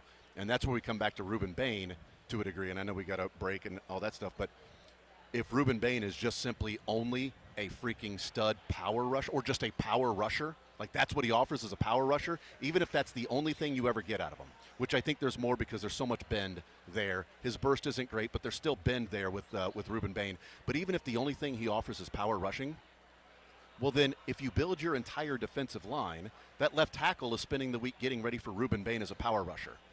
Okay, well now if you have a specific pass rush specialist that's a speed guy, that now Reuben Bain slides down inside, well now the left tackle's having to deal with the speed guy. You're creating an overall offensive line or a defensive line to attack the opposition.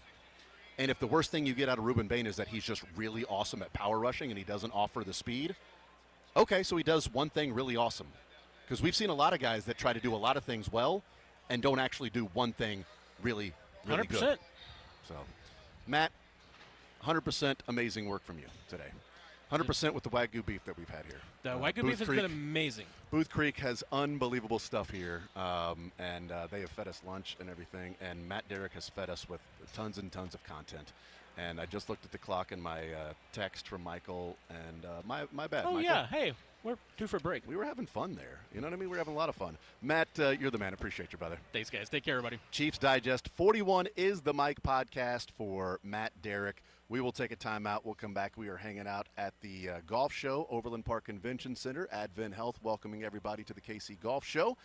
We are giving away $250 to Booth Creek Wagyu. All you do is stop by our table here, find the booth for Sports Radio 810, and you can sign up. We're going to do the drawing before the show is over at 2 o'clock, and you get a chance to win $250 to Booth Creek Wagyu. We'll take a timeout. We'll come back. More Zone next.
Matt Derrick, Chiefs Digest 41 is the Mike podcast. You know, Sterling, the next time we talk with Matt Derrick will be Friday. We'll be in studio next Friday. But also, it'll be the last conversation we have before free agency opens up. Because a week from Monday is legal tampering. A week from Wednesday is a free agency opening up. So a week from today, we'll talk with Matt Derrick, and then a few days after that will be legal tampering. And by Friday next time we talk with Matt Derrick, is Jawan Taylor still on the roster? No. I'm going to say no as well. I'm going to say no. Maybe, though. No. Yes. He no. Won't be. He won't be. No. I just want to cover all bases. So that way I can. Fact, leisure. I think. Funniest. Best. No, the answer Learned. is no. I don't think he will be. No. Again, thank you. Again, the only reason Mike Dano is still on, like at this point, if Mike Dana didn't show up last weekend to the facility, we'd be talking about, well, they still got to cut Mike. They could release Mike Dana. They could release Jawan Taylor, Noah Gray. They're playing hide and seek, but it's tough to play hide and seek when you're 6'6", 3 Bills like Jawan Taylor. Well, he's got a head start already. Well, he knows. He's leaving a little early. It's like, what's that game? If you could have one animal follow you for $1 million, you know, like pick a snail. But if it gets you, you're dead. Oh, yeah, snail. Yeah, well, but you don't know where the snail's dropped. It could get you anywhere. Like, what if the snail happened to fall in Kansas City? And it chases you forever? Forever? Well, yeah. I'll be fine with $1 million. Like, well, what if you flew to like Brazil? But what if the snail's in Brazil? You have no idea. Yep, okay, but is it a life-size snail or is it a regular snail? I'll just step on it. Well, it kills you if it touches you. What I would do is I'd do like a Sasquatch or like Bigfoot. You know why? Why? Because it doesn't want to come out of hiding. It doesn't want to come out of hiding. So as long as you're good, you're good. Well, here's the thing. But that's basically Brett Veach is in this situation, the snail, and you want to stay away from it because he's going to cut you. Jawan Taylor will not Release be at the facilities when Brett Veach is there because he'll leave early. There was a lot of setup for not a great dismount. There's a flag on that play. I don't know. I think it was fine. I think it was just fine.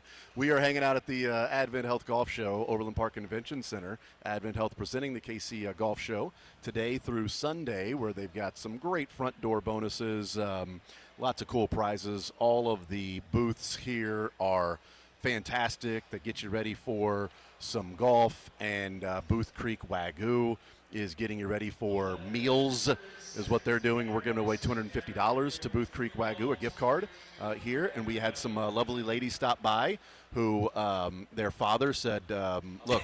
Yeah, for the dad listening, if your daughters did come by and put your name in. If you love me at all, if you have ever cared about me, you'll stop by the 810 booth and register to win $250 to Booth Creek Wagyu. And, sir, they do. They stopped by.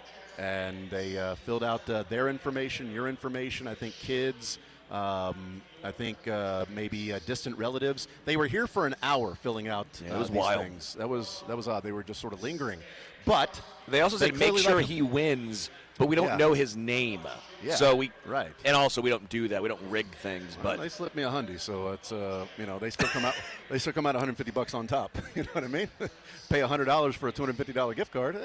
Feeling pretty good about that exchange. That's just smart business. Coming up August 17th is the Advent Health Golf Championship at Blue Hills. They are looking for lots and lots of volunteers. Still need 600 or so volunteers, and you pay $55 to be a volunteer. You get immediately a $65 polo. You get a number of other things there as well.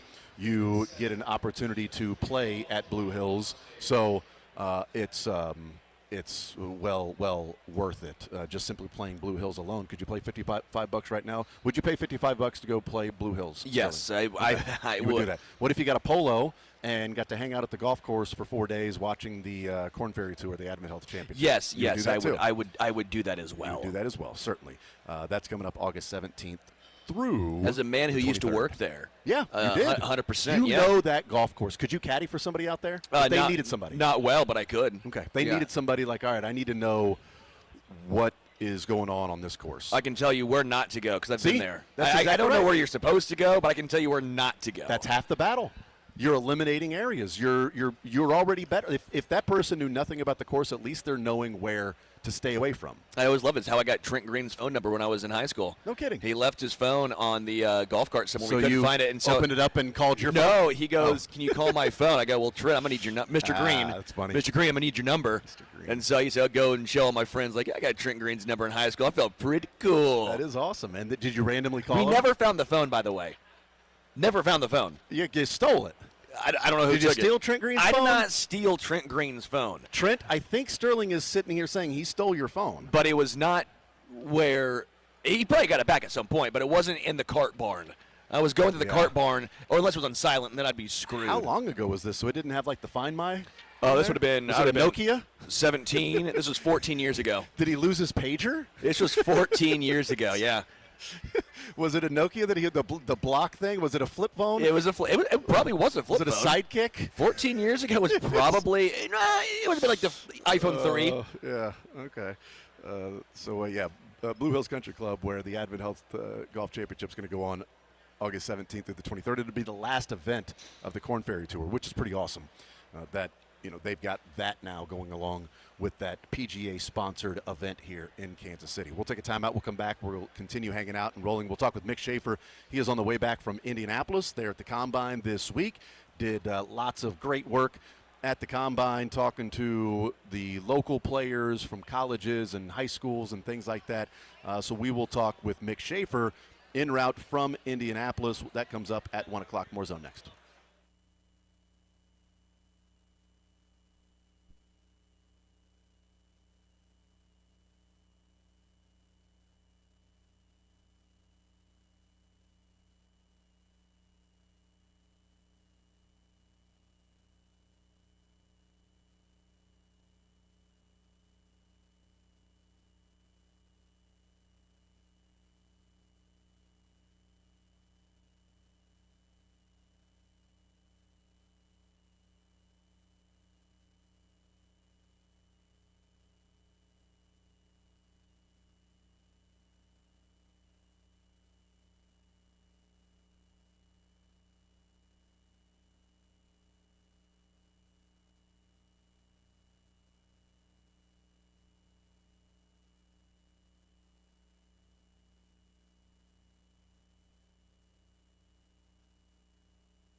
All right, wrapping up this hour. One more hour to go here, hanging out at the KC Golf Show. Advent Health welcoming you to the KC Golf Show today through March 1st, coming up on Sunday. Tomorrow is the Women's Day, presented by Elevated Home Team and Keller Williams Realty Partners.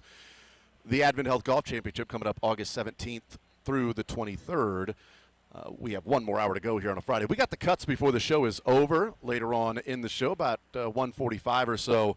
But coming up on the other side of the break, Mick Schaefer was in Indianapolis this week. He is on his way back, traveling back from Indy. Hear from him on things that took place in Indy, his experience there, people he talked to. And one of the coolest sound bites that Mick Schaefer grabbed there at the Combine from Miles Kitzelman from Linden, Kansas, by way of, well, from Alabama, Tennessee, by way of Linden. Mick Schaefer next.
All right, we continue right here on Sports Radio 810 WHB. Jason Anderson with you, Sterling Holmes, Michael Darcy, Advent Health, welcoming everybody to the KC Golf Show today through Sunday. We are broadcasting here, one more hour to go on this absolutely gorgeous Friday day afternoon into evening. Tomorrow will be beautiful as well. Sterling is going to get out and play some golf tomorrow, so that's good. He's getting excited and ready to go. Gonna try with my ankle.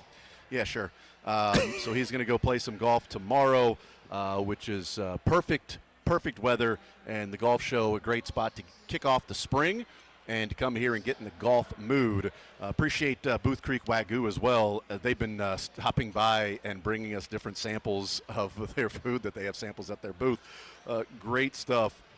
Incredible stuff from Booth Creek Wagyu. We've had the beef jerky. We've had a burn-in hot dog. We've had the meatballs. Yes. And what was the last thing that we had? Pecana. Yeah. I assume it was pecana. It didn't taste like a pecan to me. It tasted like more of a prime rib. I'll show you what pecana is. It tasted more prime rib-esque. Actually, you know what? It was buttery. A popular flavorful cut of beef from the top of the rump, known as a sirloin cap in the U.S., and is a star of Brazilian barbecue. Well, it tastes like ass, and so it was really good. It was really, really good. The rump. You know what I mean? It's great. It was really awesome. $250 gift card if you are in the area or listening and you know somebody's here, because that happened earlier. We're giving away a $250 gift card to Booth Creek Wagyu. I'll take some more pecan. I thought it, like, legit, I thought it was like prime rib. Right, look at it. It looks prime rib-esque, right? It's phenomenal. It is, good, insanely flavorful, tender, so good. well marbled, obviously because you have the little fat cap on top that tastes like butter. Yeah, you didn't eat that, though. Booth Creek Wagyu, great stuff from them. They are changing the way America eats beef. $250 gift card we'll give away if you're in the area, around, or coming. Make sure you get here before 2 o'clock. Mick, are you going to be here before 2 o'clock on your way back from Indy? You right around the corner, I'm guessing? We're hurrying. We're passing through Pocahontas, Illinois. Which, okay. Right. Yeah. I didn't know she spent time here. Absolutely. And so we're right around the corner. We'll make it. If your show goes as long as the Rin show, can you take it to 6? We can get there in time. I mean, I would. Typically, I'd be totally fine to do that for you. Today, it's not really going to work out that way. Any other Friday, I'd totally do it. But just today is not going to be. I'll hold you to that. Rain check. Yeah. I've been told he wanted you on all 4 hours today, too. It's weird. Yeah, I mean, I asked. I wanted him to be. Mick, are you more upset that on Wednesday you weren't in studio to enjoy some bourbon with KT, or you're not hanging out here at the golf show with us on this Friday? You missed a couple of nice, days in the zone that you usually get to partake in. I did. It's a bad week to be gone. Yeah. The golf show, I think I've been there every single year with Jason. And often I'll bring some buddies and we'll go and shop and all that stuff. And I'm sad I'm missing it today, and I won't be in town tomorrow. So this is quite literally the first time I've missed the golf show in maybe 10 years. Yeah, because the stupid Chiefs, right? I mean, if they were picking like 32nd, I don't know, would everybody be at the Combine? Or did it happen to work out that the golf show is the week of the Combine? I don't know if how that's worked out. I haven't really paid much attention to like the local media Combine stuff because, Chiefs picking 32. Who are they going to get? I don't know. You tell me. Well, somebody at the Combine, I mean, there's 300-some dudes at the Combine. So wherever you pick every year, you're going to have your guy at the Combine pretty much. Yeah. But the reason we're there this year is if they were picking 32, that means they went to Super Bowl and won it, and we blew all of our travel budget. Great point. So we would not have enough money to come to Indiana. So yeah, them picking 9th really helped for us to go to Indianapolis and hopefully Pittsburgh here in a couple months. Did you enjoy your time there in Indianapolis? It was a good time. I kind of liked the Combine. It's early morning work. You get done editing around 1 o'clock or so, and then it's funny, we've been complaining about the cold weather the last 3 nights during our live shots, and then today, 60 degrees, we're going to spend the entire day in the car. So that's how things work out. But I like the event because you get to cover so many different levels of football. Tuesday is the Chiefs, and I was kind of muted this year because it's just Brett Beach there and no Andy Reid. But then, Wednesday, Thursday, Friday, we were talking to nonstop Mizzou guys, KU, K-State guys, and then local guys, man. I don't know. It feels like this is a bigger year than most for the local guys. We had like 8 guys from the Kansas City area who not necessarily played at local colleges, but went to local high schools and just telling their stories was so much fun. And then also you have future Chiefs, right? We Jeremiah Love talked today. We talked with those defensive ends in David Bailey and Reuben Bain the other day. Some wide receivers spoke today. Could they take them? So there's so many different levels of football, of local coverage you can provide coming to the combine. So yes, I recommend it. I want to come again. By the way, Mick, I chuckled when you said that because I really thought, Sterling, Mick was kind of trolling the people that don't want Jeremiah Love because he said, we got to talk to future Chiefs like Jeremiah Love and started naming. So I thought you were trolling like we got to talk to the guy they're going to take number 9. We talked to Jeremiah Love today. Potential future Chiefs. How about that? There you go. No, I like that. But then you started naming others, and I'm like, oh, darn it, that would have been so good. I think Brett Veach is in that group of not wanting Jeremiah Love, at least at 9. Yeah, I think so too. I think the Chiefs are in the group of getting a running back in free agency and then not going the route of number 9 with a running back there. We'll see what free agency does. We are 10 days away from tampering becoming legal in the NFL for a couple of days. Right now, there's no tampering happening. No, it's illegal right now. Right. No tampering. We're 10 days away, like 10 days ago it started. We're 10 days away from legal tampering period. We're 5 days into the illegal tampering that's been taking place in Indy. We're in the prohibition era of no alcohol. The speakeasy, if you will. They have to speak easy, right? You have to speak easy at the combine to get things done. I'm just imagining like all of the GMs getting together and like in some back alley knocking 4 times and saying the code word so they can get into the speakeasy and talk about different players. Because tampering, it's like that little door that slides illegal. you to see somebody's eyes. Like, what's the password? He's like, the swallows fly at midnight. And it's like Jerry Jones' creepy eyes staring back at you. They're just like... It's just one because he looking through a glory hole. Oh, man. I mean, he went there. That was Sterling. I did not go there. Fault. I've not been there. Sterling's fault. Look, I'm intrigued by it, but I've not gone It's what there. Jerry Jones says. I'm not... I'm just going by what Jerry Jones talks about. That's all, okay? That's all. Were Reuben Bain's arms as short as they were made out to be? Like, when you walked up to him, did they actually come out of his shirt sleeves? Did they make it out of his shirt sleeves? I tried to shake his hand. They had a staffer there that picked him up to get his hand to mine. They had an arm extender for him, like a back scratcher. The internet's been great with that. Matt Foster, our guy here with me in Indy, he showed me a meme or a GIF yesterday of it. What was it? Will Campbell and Reuben Bain, their first reps together, and it showed two Tyrannosaurus Rex just fighting each other. But yeah, that's also to knock on Cassius Howell too. Yeah, true. The Rockers product who. Could go in the first round, later first round, but the only knock on him is the arms, and they both are like, yeah, we realize we have short arms, but hey, there's the tape and there's the production that's happened as well, and so it's interesting. I've fallen in love with David Bailey even more, and I think everybody has, just with talking to him, and then of course what he did in the 40 yesterday and all that stuff, and so I'm convinced there's no chance he'll be there at 9 at this point. Talking with him, what made him stand out to you in hearing his how smart he is. At first, I got up there, I mean, it was crazy. I think we talked about it the other day of Howell and Bailey and Bain are all talking next to each other at the same time, so we're bouncing around. So I get there kind of halfway through an answer with Bailey, and he says how he's like, yeah, I was just taking up classes this year to stay eligible. I'm like, another Carson Beck, another guy that doesn't value school. And then I learned he graduated Stanford in 3 years. I'm like, okay. Oh my God. Okay, you're smart enough for a football team probably. And just how engaging it was in his answers. And I asked him about, hey, do you have a relationship with Patrick Mahomes? Like, because I haven't met him. But he talked about, I can't remember the name of the room that Mahomes built. The walkthrough room, is what it's called at Tech, and he funded it. And he's like, I spent 90% of my time in there, and it's this virtual reality room, basically, of the entire wall and a projection showing you going through, okay, this scenario here. If you're, facing, this package on the offensive side, where do you go? All that stuff, and so it's a really cool room at Texas Tech, and maybe a big reason why they were awesome at football all of a sudden this year. And so he just phrased Mahomes, and it's just a really good dude to talk to. And it's funny, like I went into the combine thinking, okay, it's all the physical stuff. That's the important thing. You're 40. How many times you're repping, 225 on the bench? But almost every single guy was like, listen, they've seen our tape. We've been to the Senior Bowl, or wherever. It's all about the meetings with the teams and sitting down and me showing them I know football, I'm a good person, all that stuff.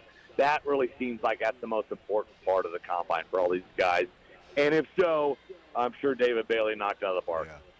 Yeah, he's never met Mahomes, but he was fine cashing his check for NIL, right? I mean, come on, man. It's wrote a little bit. It's like any other big business. You don't actually know the CEO or whoever's writing the check. Have you ever met that person, right? So Mahomes I've never met the script CEO of the people that own our station. No. You haven't? No, he lives in Cincinnati. Oh, really? Oh, okay. Well, how about that? They own 50 TV stations. Yeah. And I know Texas Tech people will say, well, it wasn't Patrick Mahomes, it was Cody Campbell. That I get it. It was a joke. Shut up. Mick Schaefer is with us here. You mentioned like talking to the different people. I wanted to play this clip because you sent it to us. I hadn't seen this clip until you texted us about what Miles Kitzelman had to say from Linden High School, who started off at community college and then went to Alabama and then ends up at Tennessee, and a guy who's playing in the SEC as a tight end from Linden, Kansas. We're going to play this clip, Mick, that you sent us because it's pretty awesome. Was it? Did you ask the question, or did Matt ask the question? Who was the good? Matt okay, asked so the he was. question. Yeah. I was plumbing it as his photographer. Yep. Matt asked the question. Makes sense. And I fed him bad information. So to set it up, Matt asked the question about, hey, can you talk about your journey? I mean, you played 8-man football in Kansas. He's like, no, 11-man. We didn't switch to 8-man until like after I was gone, which was a year or two later. They play 8-man now, and so I fed him some wrong information. But the point remains, tiny town of 1,000 people, and I think that's an exaggeration. Linden, Kansas, south of Topeka, a little northeast of Emporia, kind of in no man's land, Kansas. Not too far from Kansas City, but here's a guy from Linden, and he's about to make it to the NFL. Yeah, go and play that clip, Michael. These big Georgia schools, these big Texas schools, everyone and their dog went to the league, it seems like. Yeah, my dad was in the league. Yeah, my brother played in the league, which is awesome for them. But where I'm from, it's not really the expectation. That's not really something that you talk about. That's not really something that you even dream about. So, growing up, obviously I had 0 D1 offers, which wasn't surprising to me, I guess, because no one went D1 where I'm from. Had a couple partial scholarships to go D2 and to play DN, and I was more than grateful for that. And luckily, God put Hutch in my life and saw something in me that I didn't even see in myself at the time. But yeah, kind of what I was talking about earlier, just being where I'm from. Like, if you guys ever come visit Linden, Kansas, I'll take you out on 160 acres and all that kind of stuff. And, I think there's more cows in our county than people. And I love my home. But Linden, Kansas and the NFL are not really associated with each other. But I hope, whoever's listening, maybe it's a kid that's from a small town that doesn't really have any, D1 interest in them right now. I hope that this is just a testimony that you can do it. And as long as you have those people in your life that believe in you and you believe in yourself, like, it'll happen. Are you going to take them up on the offer and go to Linden, Kansas with them? I'd love to go to Linden. I'm going to compare it to Caldwell. And absolutely, they have more cows than people in that county. I think it's probably every county. Yes. That's right. Johnson. I looked it up. Linden has 1,000 people as population in their town. 1,037. I think it's exaggeration. Yeah. If you go to the Wikipedia page, every town or every state, whatever in America, they'll have notable people. There's no tab for notable people from Linden, Kansas. It's not like any sort of senator, state senator, anything like that.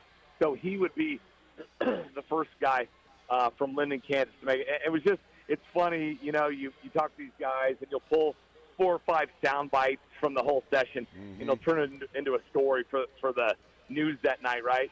Matt and I just looked at each other after the answer like, well, that's our entire story. He just gave us 4 or 5 sound bites right there in a minute and 15 seconds or whatever, and just turned into a poet. And I appreciated the perspective because so many of these guys, we talked to them, and especially now with the transfer portal, a lot of these guys started at small schools. Cassius Howe, for example, because of COVID, he kind of had to end up at Bowling Green.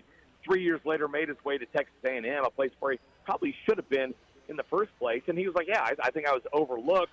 Everybody else, is kind of feel like they've been slighted, and that's a motivational thing for them. Miles Kitselman was like, yeah, I know D1 offers, and that's basically how it should have been. I thought that was normal, right? Nobody goes D1 from my town. And I had a couple D2 kind of walk-on offers, which I appreciated, and he ends up going to Hutch, and he was with Malik Benson, the Lansing kid who ended up at Alabama and then Florida State and then Oregon. We talked to him today, and they're friends. And, you go JUCO, even at a powerhouse like Hutch, there's a lot of different directions you can go once you get there, right? And not all are good. In fact, fewer are good than bad. But those two somehow were shot out of a cannon out of JUCO, and here they are a few years later on the doorstep of the NFL. Yeah, and he's ranked at different places. He could be anywhere from 10 to 12 as tight ends in the draft. But the thing that stands out to me about Miles Kitselman, and it's great that you had that soundbite, is the Chiefs only have 6 draft picks. So I don't know. I don't think they're going to be spending it on a tight end like Miles Kitselman. If he isn't drafted, I hope he is. But if he's not drafted, I would want the Chiefs to make him more of a priority free agent because he is an inline blocker. He is viewed as a guy that can run some routes, but he's going to be – his job in the NFL is going to be as and he can certainly develop and pass, so I don't want to limit him. But his job is going to be a guy that's going to be a blocking tight end more than anything, and that's where he's going to make his money because he is that dude. He's got that Linden, Kansas in him, right? He's willing to do whatever it takes to get the job done. And the Chiefs, again, I'll keep harping on it, they just need to have a more well-rounded tight end room with somebody in there that's willing to get their nose dirty and to be on the line and be a blocking tight end. So I don't think they can draft one. They only have 6 picks. Like the Bills had 9 picks last year, and they spent a 5th rounder on a blocking tight end. It's not what the Chiefs are going to do. But if, he's available, hopefully he's not, and he gets drafted, I would certainly not hate for him to end up in the Chiefs camp because they need somebody like him on the team that's just willing to, let me do it, let me get my nose dirty, and I'll be the tight end. I'll go and block somebody and go and do that for you while Travis can be the guy that they need a hangs out with Taylor dog. Swift. There's too many cats around him. Meow, meow. Let Travis can hang out with Taylor Swift. I'm going to get in here and block somebody. Was it Coastal Carolina? Coach? Yeah, we need more dogs. We need more dogs. Yeah. Here's some dogs. It's funny, somebody subtweeted when I tweeted that out, subtweeted it, said, Midwest nice is an employable skill. And it really is. I mean, even at the NFL level. And look, there's a hierarchy a little bit at the combine. There were 29, 30 tight ends there. And there's podiums where the main guys go, and then there's tables where the maybe bottom of those 30 guys would go. He was a table guy. And so probably 24 guys were at podiums, 6 were at the table. So, yeah, he's towards that pack. If he does get drafted, it'll be at the end of day 3, because there's about 330 or so guys at the combine, and about 250 guys get drafted. So not everybody there will be drafted, but those 70 or 80 left over are going to be on UDFA radars. And every single year you look at these teams, and half of them are filled with UDFA guys. Yep. So if you don't get drafted, that's not the end of your NFL hopes and dreams. So your time there, Mick, as you're heading back, can you just let us know who the Chiefs are going to sign in free agency and draft? Since you've been there and talked to everybody and got all the information, just let us know so we can stop debating and all of that stuff. So who are they going after in free agency? And then who's the draft at number 9 since you've got all the information? It's funny, we went there, we're like, it's all this access for the Chiefs, and no, we got to video the podium when Brett Meeks was there, which are sound bites that were sent out to everybody on Earth, and no extra stuff. So what you heard, we heard, unfortunately. Right. But another sound bite we put out there, kind of reading between the lines. Brett Meeks, somebody asked, like, hey, would you draft a running back that high? And of course, Brett launched into like a 2-minute answer, and you guys have probably played it. And reading between the lines there, he kind of explained, like, why you go after offensive linemen, defensive linemen early in the draft, and it's kind of twofold in that, like, those premium guys at those premium positions in free agency, those teams are keeping them. They're not available there. It's the running backs and the linebackers and the safeties, the non-premium positions. guys that are more available in free agency. But he did finish it with some of the top guys in this draft are guys from non-premium positions like linebacker and running back. And so my advice was just draft Sonny Styles, and then later you can figure out what position you're going to put him at. You've just taken care of 3 positions right there. I mean, you draft one guy. That's just smart. We've got so many holes to plug. Let's just draft this guy. You know? I saw somebody put out the cards on where he would be every position, and he's got like a 90-something draft grade for whatever position he would put him at. Yeah, I'm becoming more and more I was pretty against it, the last couple of weeks. But as it gets closer and closer, they just need good football players. Period. Talking with the players, Mick, we played this clip yesterday on the show. I know you were working; you didn't get a chance to listen, but check it out on the podcast on your drive home. But I'll play it for you here. I'm going to listen to all 20 hours as you should of the show tomorrow. Yep, I've looked at every one of your packages this week. We played this on the show yesterday, but I wanted you to hear it as well, Mick, because you're there, you're hearing the guys talk, and the big difference of running around on the field and working out versus what the players are talking about and how big the interviews are and talking to different media members and things like that. Akeem Mesidor is 25 years old, and so, he's expected to be a little more mature. Well, the question that was asked to him, Mick, in this clip that we're going to play that I wanted you to hear, was about his time in college of the advent of NIL. He was at West Virginia in 2020, no NIL, to being a guy that's close to 7 figures at Miami. Pretty decent NIL for him. But the answer here was really fascinating that I hadn't even thought of with where you spend your NIL money, and to me would be somebody that I would put a big old star next to if I was a team and was talking to this guy in the meeting. So let's play this clip. He was asked about, the NIL changing in his time in college from 2020 to now 2026. When I got into college in 2020, no NIL. So you were very limited to what the university had to offer. Beyond that, you really couldn't do much unless, your parents had the money or could give you any money for you to, spend on these different things. I couldn't. I didn't have that luxury. So same thing in 2021. You only was able to eat and do anything the university had to offer. So go in 2022 when we first started getting NIL. Now I was able to outsource. Let's say our facility doesn't have a cryo, I could outsource, get cryo, get any type of extra D-line training, pass rush specialist. When it comes to nutrition, I can change the way I eat. I don't have to rely on everything the school has to offer, and that goes on from 22 up until now. You have a lot more available because you have money in your pocket that you can spend on. Obviously, everybody's not going to spend it the same way, but that's what I did. So you feel like NIL actually enabled you financially to be more prepared for the NFL because you can invest more in your body and your skill set. If it wasn't for NIL, I don't know if I would be in the same position because I outsource a lot. I have a lot of people who've helped me. So if it wasn't for NIL, I wouldn't have got some of the help that I got, which tremendously helped my improvement.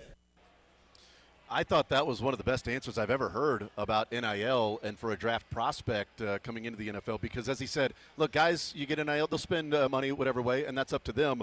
But for me, it was D-line, pass rush specialist, nutritionist, cryo, whatever it could take for me to supplement what the university couldn't offer so I can get here to be in this position because, one of the GMs at the Combine had said that actually NIL, which we say is a good thing, bad thing, was like, well, you know what, it's kind of a good thing for us because it allows us to see what players do when they already have money instead of not knowing how they're going to act when they have money.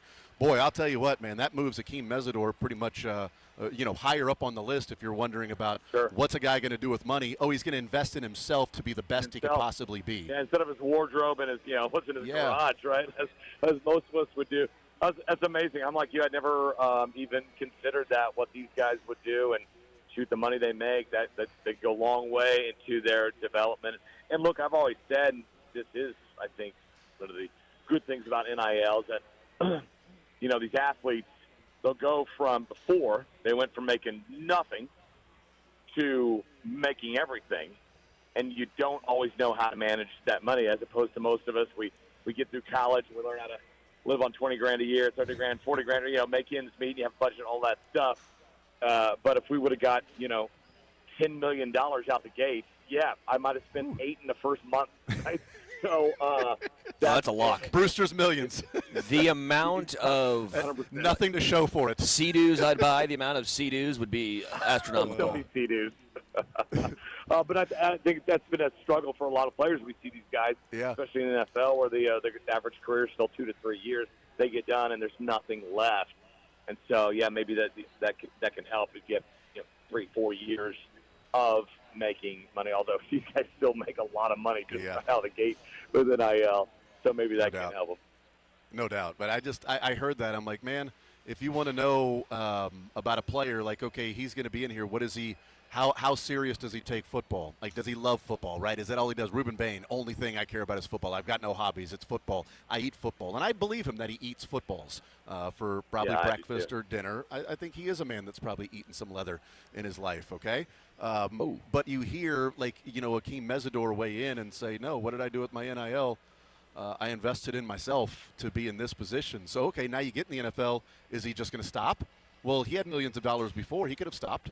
He could have just said, I'm going to rest on my laurels. Well, now you're going to give him more millions of dollars. Is he going to stop now? Or is he going to say, no, I'm going to continue doing whatever it takes to be the best I could possibly be? He's 25, typically a finished product. Maybe he's not a finished product at 25 if he's got the drive to supplement his money outside of probably what he was already getting at Miami, which I would guess is pretty good, but also kind of shows where some of the things in college where you can go to a big D1 school that may be lacking from other D1 schools.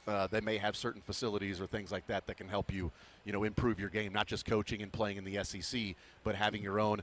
Like, Mick, Major League Baseball hitters have their own baseball swing coach, right? Bobby's got his own swing coach. Yeah. Vinny's got his swing coach. These pitchers, they go to Driveline. They've got their pitching coaches outside of it. Yeah. Like, I didn't think about a guy in college playing at Miami that would then have his own D-line and pass rush I specialist figured his own D-line coach would have been Miami's D-line coach. Yes, right? I mean, yes, that sounds like the guy you would have. But, you don't have the money to do it. That's what you have. That's your D-line coach. So I thought that was really interesting. Mick Schaefer. Mick, safe travels the rest of the way back. You got 30 more minutes here to sign up for this Booth Creek Wagyu Twin $50 gift card. So Forge my signature. Well, I'll do that as long as you tell me I can do that. I don't want to get arrested for that. It's thank you, Mick. Now. You're the man, brother. You guys have fun. Yep, absolutely. Great work from Mick Schaefer there. His timeline and Matt Mick Foster's timeline. Cronin. No? Schaefer. Cronin is his middle name. That's crazy. Yeah. Yeah, it's not, though, but that would be crazy if it was. But he and Matt Foster did an absolutely great job there covering it. You know what? And it's a good point. I was wondering about, the combine and them going this year as opposed to years past. And he's like, well, we didn't spend all of our travel budget on the Super Bowl. So we're able to go to Indianapolis and travel. So thanks, Chiefs. Because when the Chiefs are picking 32, there are other local players that are at the combine. Right? Sure. Local high school kids from Kansas City that are at the combine or playing at the local schools. But we don't see as many local media there covering it as we did this year because the Chiefs are drafting 9th. And you didn't have to spend your travel budget on San Francisco, which would have spent probably 2 years of a travel budget to go to that Super Bowl. So if the Chiefs were going to miss one, that would be one to miss, certainly. We will take a timeout. We'll come back. And I want to play on the other side. We'll hear from a couple of different people weigh in on the arm length because it's peak. What happened yesterday throughout the rest of the day was just peak draft season rhetoric, just as peak as it gets, the top of the mountain, the Mount Everest of draft conversation season. We'll talk about that, and we'll get into KU, Arizona, Mizzou, Mississippi State. More Zone hanging out at the Golf Show, Overland Park Convention Center today, tomorrow, Sunday, right here on Sports Radio 810 WHB.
All right, hanging out here at the golf show, KC Golf Show, Overland Park Convention Center. Great front door bonuses for those that are showing up and here. You can also check out the Advent Health Golf Tournament, the championship, Korn Ferry Tour, and you can get tickets to the golf show for this weekend through Advent Health Championship. They get you tickets as well. Tomorrow, Women's Day here in the Overland Park Convention Center with the Advent Health KC Golf Show.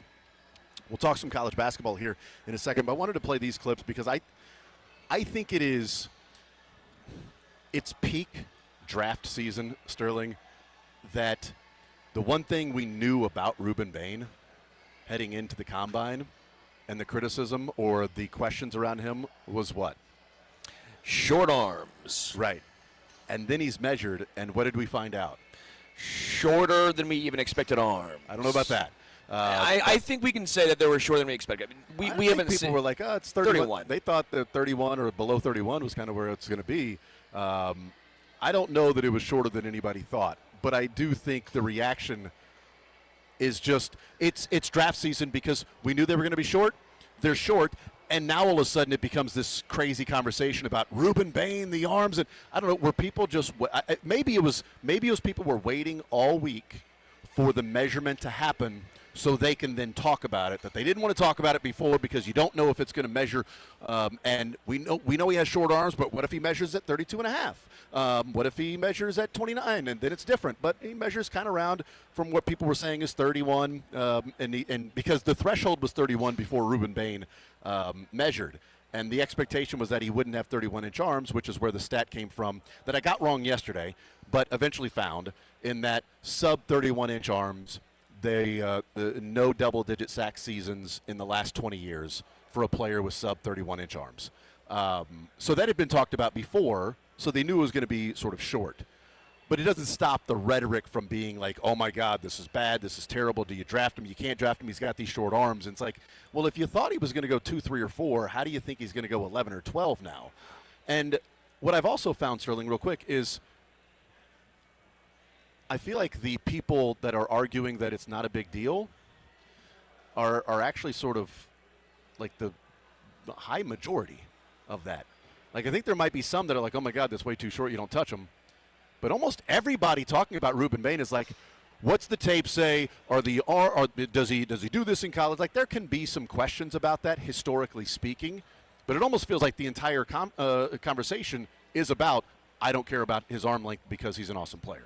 So normally I'm more or less in that camp, and we hear this there's always a player that comes out with something. Joe Burrow had smaller hands than expected. It's peak draft season. I mean, I 100% get it. I don't argue that. I still think the Chiefs, if he's there at 9, you take him. But the one thing it was a little shorter than I expected. And, yeah, the tape's phenomenal. $1 for every time Sterling heard that. But I would have $0. Rich. I'd be broke. I guess to me, I think part of it is it doesn't matter until it matters. Yeah. Will Campbell's arm length didn't matter, well, until it mattered. Right? Yeah, he was great in college, but we all know the NFL is a different beast. I don't care if you play in the SEC or not. Once you get to the NFL, it's still different style of players. I don't know that if his arm length was an inch and a half, like if Will Campbell had 34.5-inch arms, would that have stopped him from getting his ass kicked in the Super Bowl? I don't know. I think there was more than just short arms with I don't argue, but the point remains. Late in the season. He was, and even his are almost 33-inch arms. We talk about Will Campbell's short arms are almost 33 inches, not 30. Yeah. And again, I'm not saying you don't touch Bain, but you really are now talking outliers. We really are talking, well, let's hope it's Dwight Freeney. That's what you're hoping for. And again, part of it is not a lot of guys. Micah Parsons is 31.5, so it's not like he's out there with 35-inch arms. No, but that's also a little different style of player. Micah Parsons is more of a speed guy and all that. But still a double-digit sack guy. 100%. A guy that's going to be sacking the quarterback. I don't argue any of these points. It's just, again, I think the Chiefs, and I would still like the Chiefs to take him at 9, even with the arm knowledge. But again, I do have a little questions of, you're really counting on an outlier here, even more so than I think I originally thought. Like, you go through the list, and it's Dwight Freeney, and, that's basically who it is. I want to play this clip. This clip number 1, Mike. This is Mike Renner. Clip number 1, Michael Garcia. This is Mike Renner, formerly a PFF. Now he's with CBS Sports that covers the draft. He was on the podcast with Steve Palazzolo and Sam Munson, and they asked him specifically, hey, here we are. This was last night. We know the arm length. We know what it is, the measurables. Mike, you've been scouting this player. You know about him. Are you the arm length? Does it bother you? You concerned? What are your thoughts? I have no concerns. His tape was awesome. Just great tape. I think he's the strongest edge prospect I've scouted. 2015 is the first year we started that draft at PFF.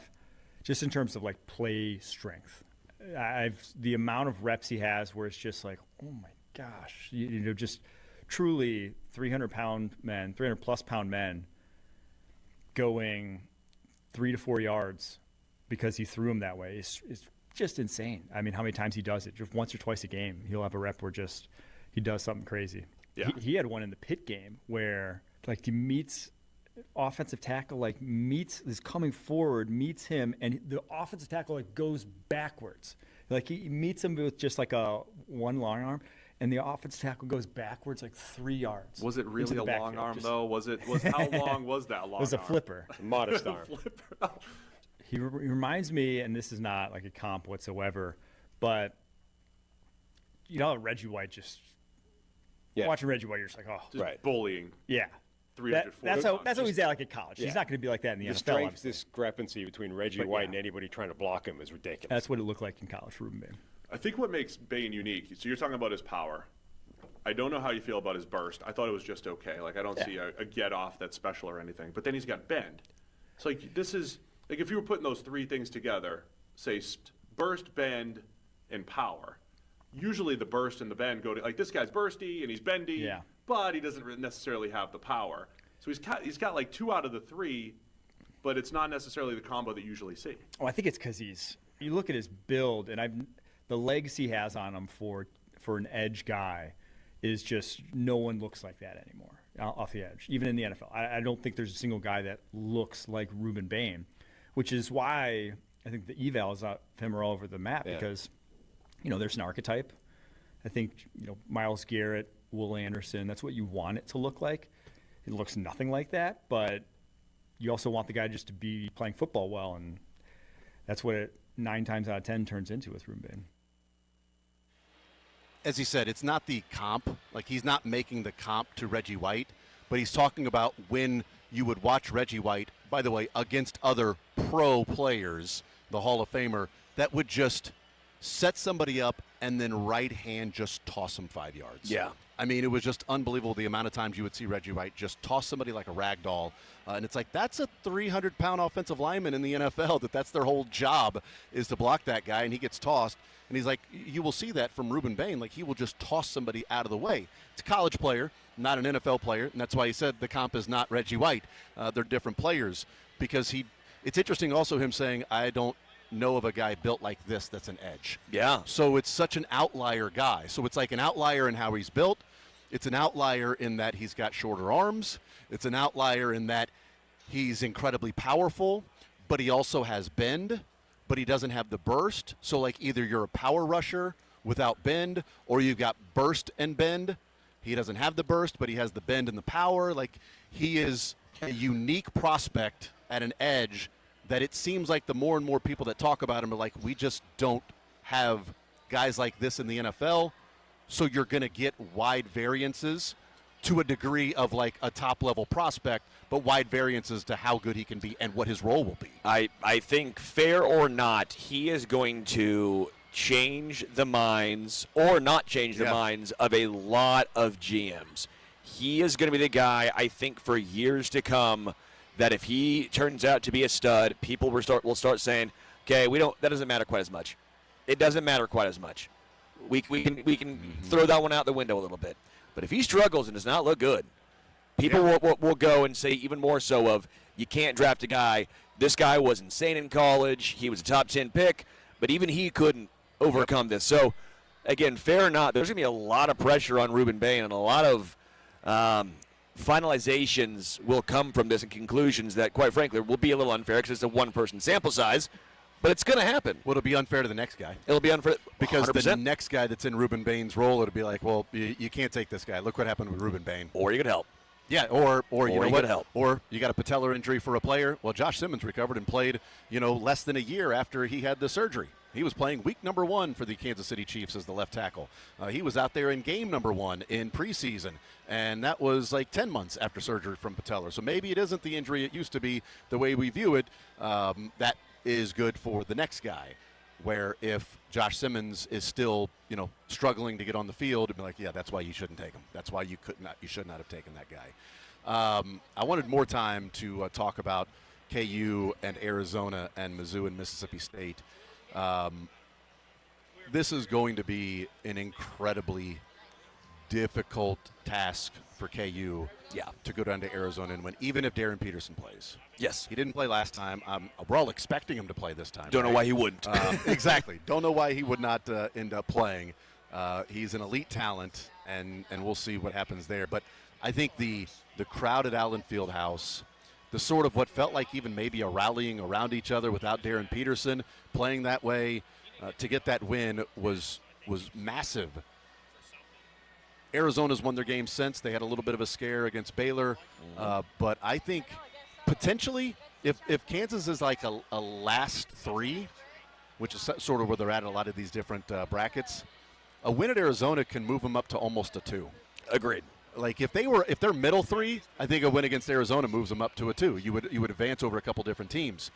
But a win against Arizona puts you in position to where a couple more wins, depending on what happens, you could be a 2 seed as opposed to a loss to Arizona. They're probably going to settle in right around a 3 seed for the NCAA tournament. It's potentially a full seed line game for Kansas. And again, I think Arizona wins this one just because it's in Arizona. I think it's going to be a very tough task. What you want Kansas to look like is how do they play, how does Flory play against the great bigs of Arizona. I'll have KU to cover. I think it was 8.5, which I thought was way too much. I think Kansas is better than that. I don't know if any of the Cincinnati game is bleeding into this conversation or not. I think Kansas covers probably about a 4-point game, 5-point game, but I just can't get myself to quite get there with them on the road against, again, I think a elite Arizona team. What do you think of Mizzou? I think they go down and get the win, and I think it's a punch their ticket game. I think if they win this one, they could lose their next 3, which would be at Oklahoma, home to Arkansas, and in Nashville, and still be in the tournament. But a win at Mississippi State allows you to go 1-2 the rest of the way, and I think almost take yourself off the 10 line. Yeah, I'm be an 8-9, whether you want to or not. I don't know. Do you want to be a 9 and play a 1, or a 10, Sure. beat a 7 and play a 2? I'm a little more nervous about this one than I am about Oklahoma, just because the guard for Mississippi State can go off, and we saw him hit 35 points, 9 threes and a half. We've seen Mississippi State show flashes at times. They're not a good team. They're not a horrible team. They're a below-average team, and it's obviously on the road. Cowbells will be loud, Mississippi State, but yeah, I don't have and I wish I did. I really, again, this Missouri team is just so fickle, where we've seen great and we've seen horrible. I mean, we've seen the highest of the highs and the lowest of the lows from this team. We just have not seen the consistency. I do think they're starting to play better basketball overall. T.O. Barrett's really grown into his role. I'm a little concerned about Jaden Stone. Jaden Stone has quietly gone through a cold stretch. Jacob Cruz has pretty much been going through a cold stretch for a while. He did hit those 4 free throws to ice it out, which was great to see. It was. But if Trent Pierce isn't really hitting threes and Jaden Stone and Cruz continue to go through these cold spells, well, where's that scoring going to come from? Where's that 3-point shooting going to come from? Because it's not T.O., it's not Mark Mitchell. Trent Burns needs to stop shooting threes. We know it's not Sean Phillips. So to me, Jaden Stone needs to turn it around, and I'm hoping it's this game, but I don't know if I can quite get there. I'll say they win, but it'll be down to the wire Vanderbilt game where it's a 1-point game. I'd like to see T.O. Barrett play well, because since he was awesome at A&M, he's had every other game. Awesome at A&M, struggled against Texas. Awesome against Vandy, struggled against Arkansas. Awesome against Tennessee. What does he do against Mississippi State? It feels like this is the you had a great game, you had a really good game, you won one, and now you're going to Are you going to be up falter. and down? or are you going to be a guy that grows into being consistent? Also, as far as Kansas is related to, we don't know the latest on whether Koa Pete will play. I mean, he was questionable a couple days ago. He returned to practice yesterday for Arizona, so he's practicing. He traveled with the team earlier this week. He went through warm-ups earlier this week for Arizona. It certainly feels like it's pacing in the direction for him to play on Saturday. We'll see. We'll take a timeout, come back, wrap things up with the cuts here at the Golf Show. More Zone next.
All right, hanging out here at the Golf Show. Last segment here of the week. We got the cuts coming up here in just a little bit. Advent Health Golf Show today through Sunday. Tomorrow, Women's Day. Very cool. And then the Advent Health Golf Championship coming up on August 17th. A couple more minutes for you to sign up and get your chance to win the $250 to the Booth Creek Wagyu. And also this Turbison and the hat as well. $250 with that. As we wrap up this week's worth of shows, heading into the weekend, a beautiful, beautiful day today and tomorrow. Michael, take it away. Let's go with the cuts. After that game against Cincinnati, you knew Bill Self was going to get in them. Oh, whoa. Okay. Whoa. I don't know. We're just cutting out there. I don't know. It's Radio Row, like the Super Bowl, but it's more serious football here. It's not a bunch of silly stuff. But it's, it is a lot of just people blowing, talking about football. Whoa. Blah, I'm blah, on my blah. way down to the combine. Now, buddy. I'm fine. I eat candy and drink bad water. He eats candy and drinks bad water every day, and he says he's fine. And that's debatable. It's a Dieter. Says Baines counter moves when offensive line set high on him or the club and hump. Okay. It sounds like a bar somewhere. Come on down to the club and hump. Dollar drink night at the club and hump. Would you go? I mean, dollar drink. I mean, I don't know. You would go. I'd go. I love Missouri. Yeah. That's it. That's all we needed from Todd. Nice, Lebo. Good call. Good job, Todd. When are your Georgetown Hoyas going to win the Big East again? We can at least, I'm a Syracuse guy. We can at least, please tell me you have a passionate hate for Connecticut like I do. Passionate hate for Syracuse. Dan Graziano, that was good. That was a fun interview. Your friends will be jealous of you and women will love you. Yep. Royals baseball, baby. That should be the 2026 slogan for Royals baseball. he's a guy that doesn't talk very much. You could say he's the opposite of Nate, and then people would understand. Right. I don't think Darren's going to ask like a really long question to me. Right. Or his website called, hisownname.com or the book he wrote. Or Have you checked that out yet? I told you last week. Did you get a chance to go to natebuchanan.com and spend any time? I didn't. I had it on my to-do list, but it's probably never going to happen. It's better than remember the days when he was broadcasting like MMA something or other? Yes. And those were some interesting descriptions that I never asked for. Remember when he had like a 2 hour, he took over the entire room and told everyone about it? I don't think it was requested, but he insisted. I was there. I fell asleep. I sent Nate up there to talk to Bill. I'm sure he'd enjoy that, Well, yeah, sometimes, after tough games, he has trouble falling asleep. So that's actually a really good idea. It'd be like white noise and Ambien. Craig will never miss an opportunity to take a shot at Nate. It's great. I love it. Oh, God, it's always good, man. Anything else to throw out there that we have time? I was saying something, and then the meat came by and just completely distracted me. Okay, well. Matt Derrick distracted by meat. That happens, but it was Booth Creek Wagyu. We were all distracted by it. I'll be honest, I was distracted too. Dude, they slow played us. They started off with this amazing beef jerky. Then we got the meatballs and then the burning hot dogs, and then ended up with that pecana. Yeah, that was amazing. It just kept getting better and better and better. That beef jerky, I just want to go find how they made it and take all of it. I want it all. Yeah, that's right. And I would blow for. Yes. There you go. The what golf doesn't show. blow is That's Booth right. Creek Wagyu. Booth Creek Wagyu. That's right. Enjoy the golf show.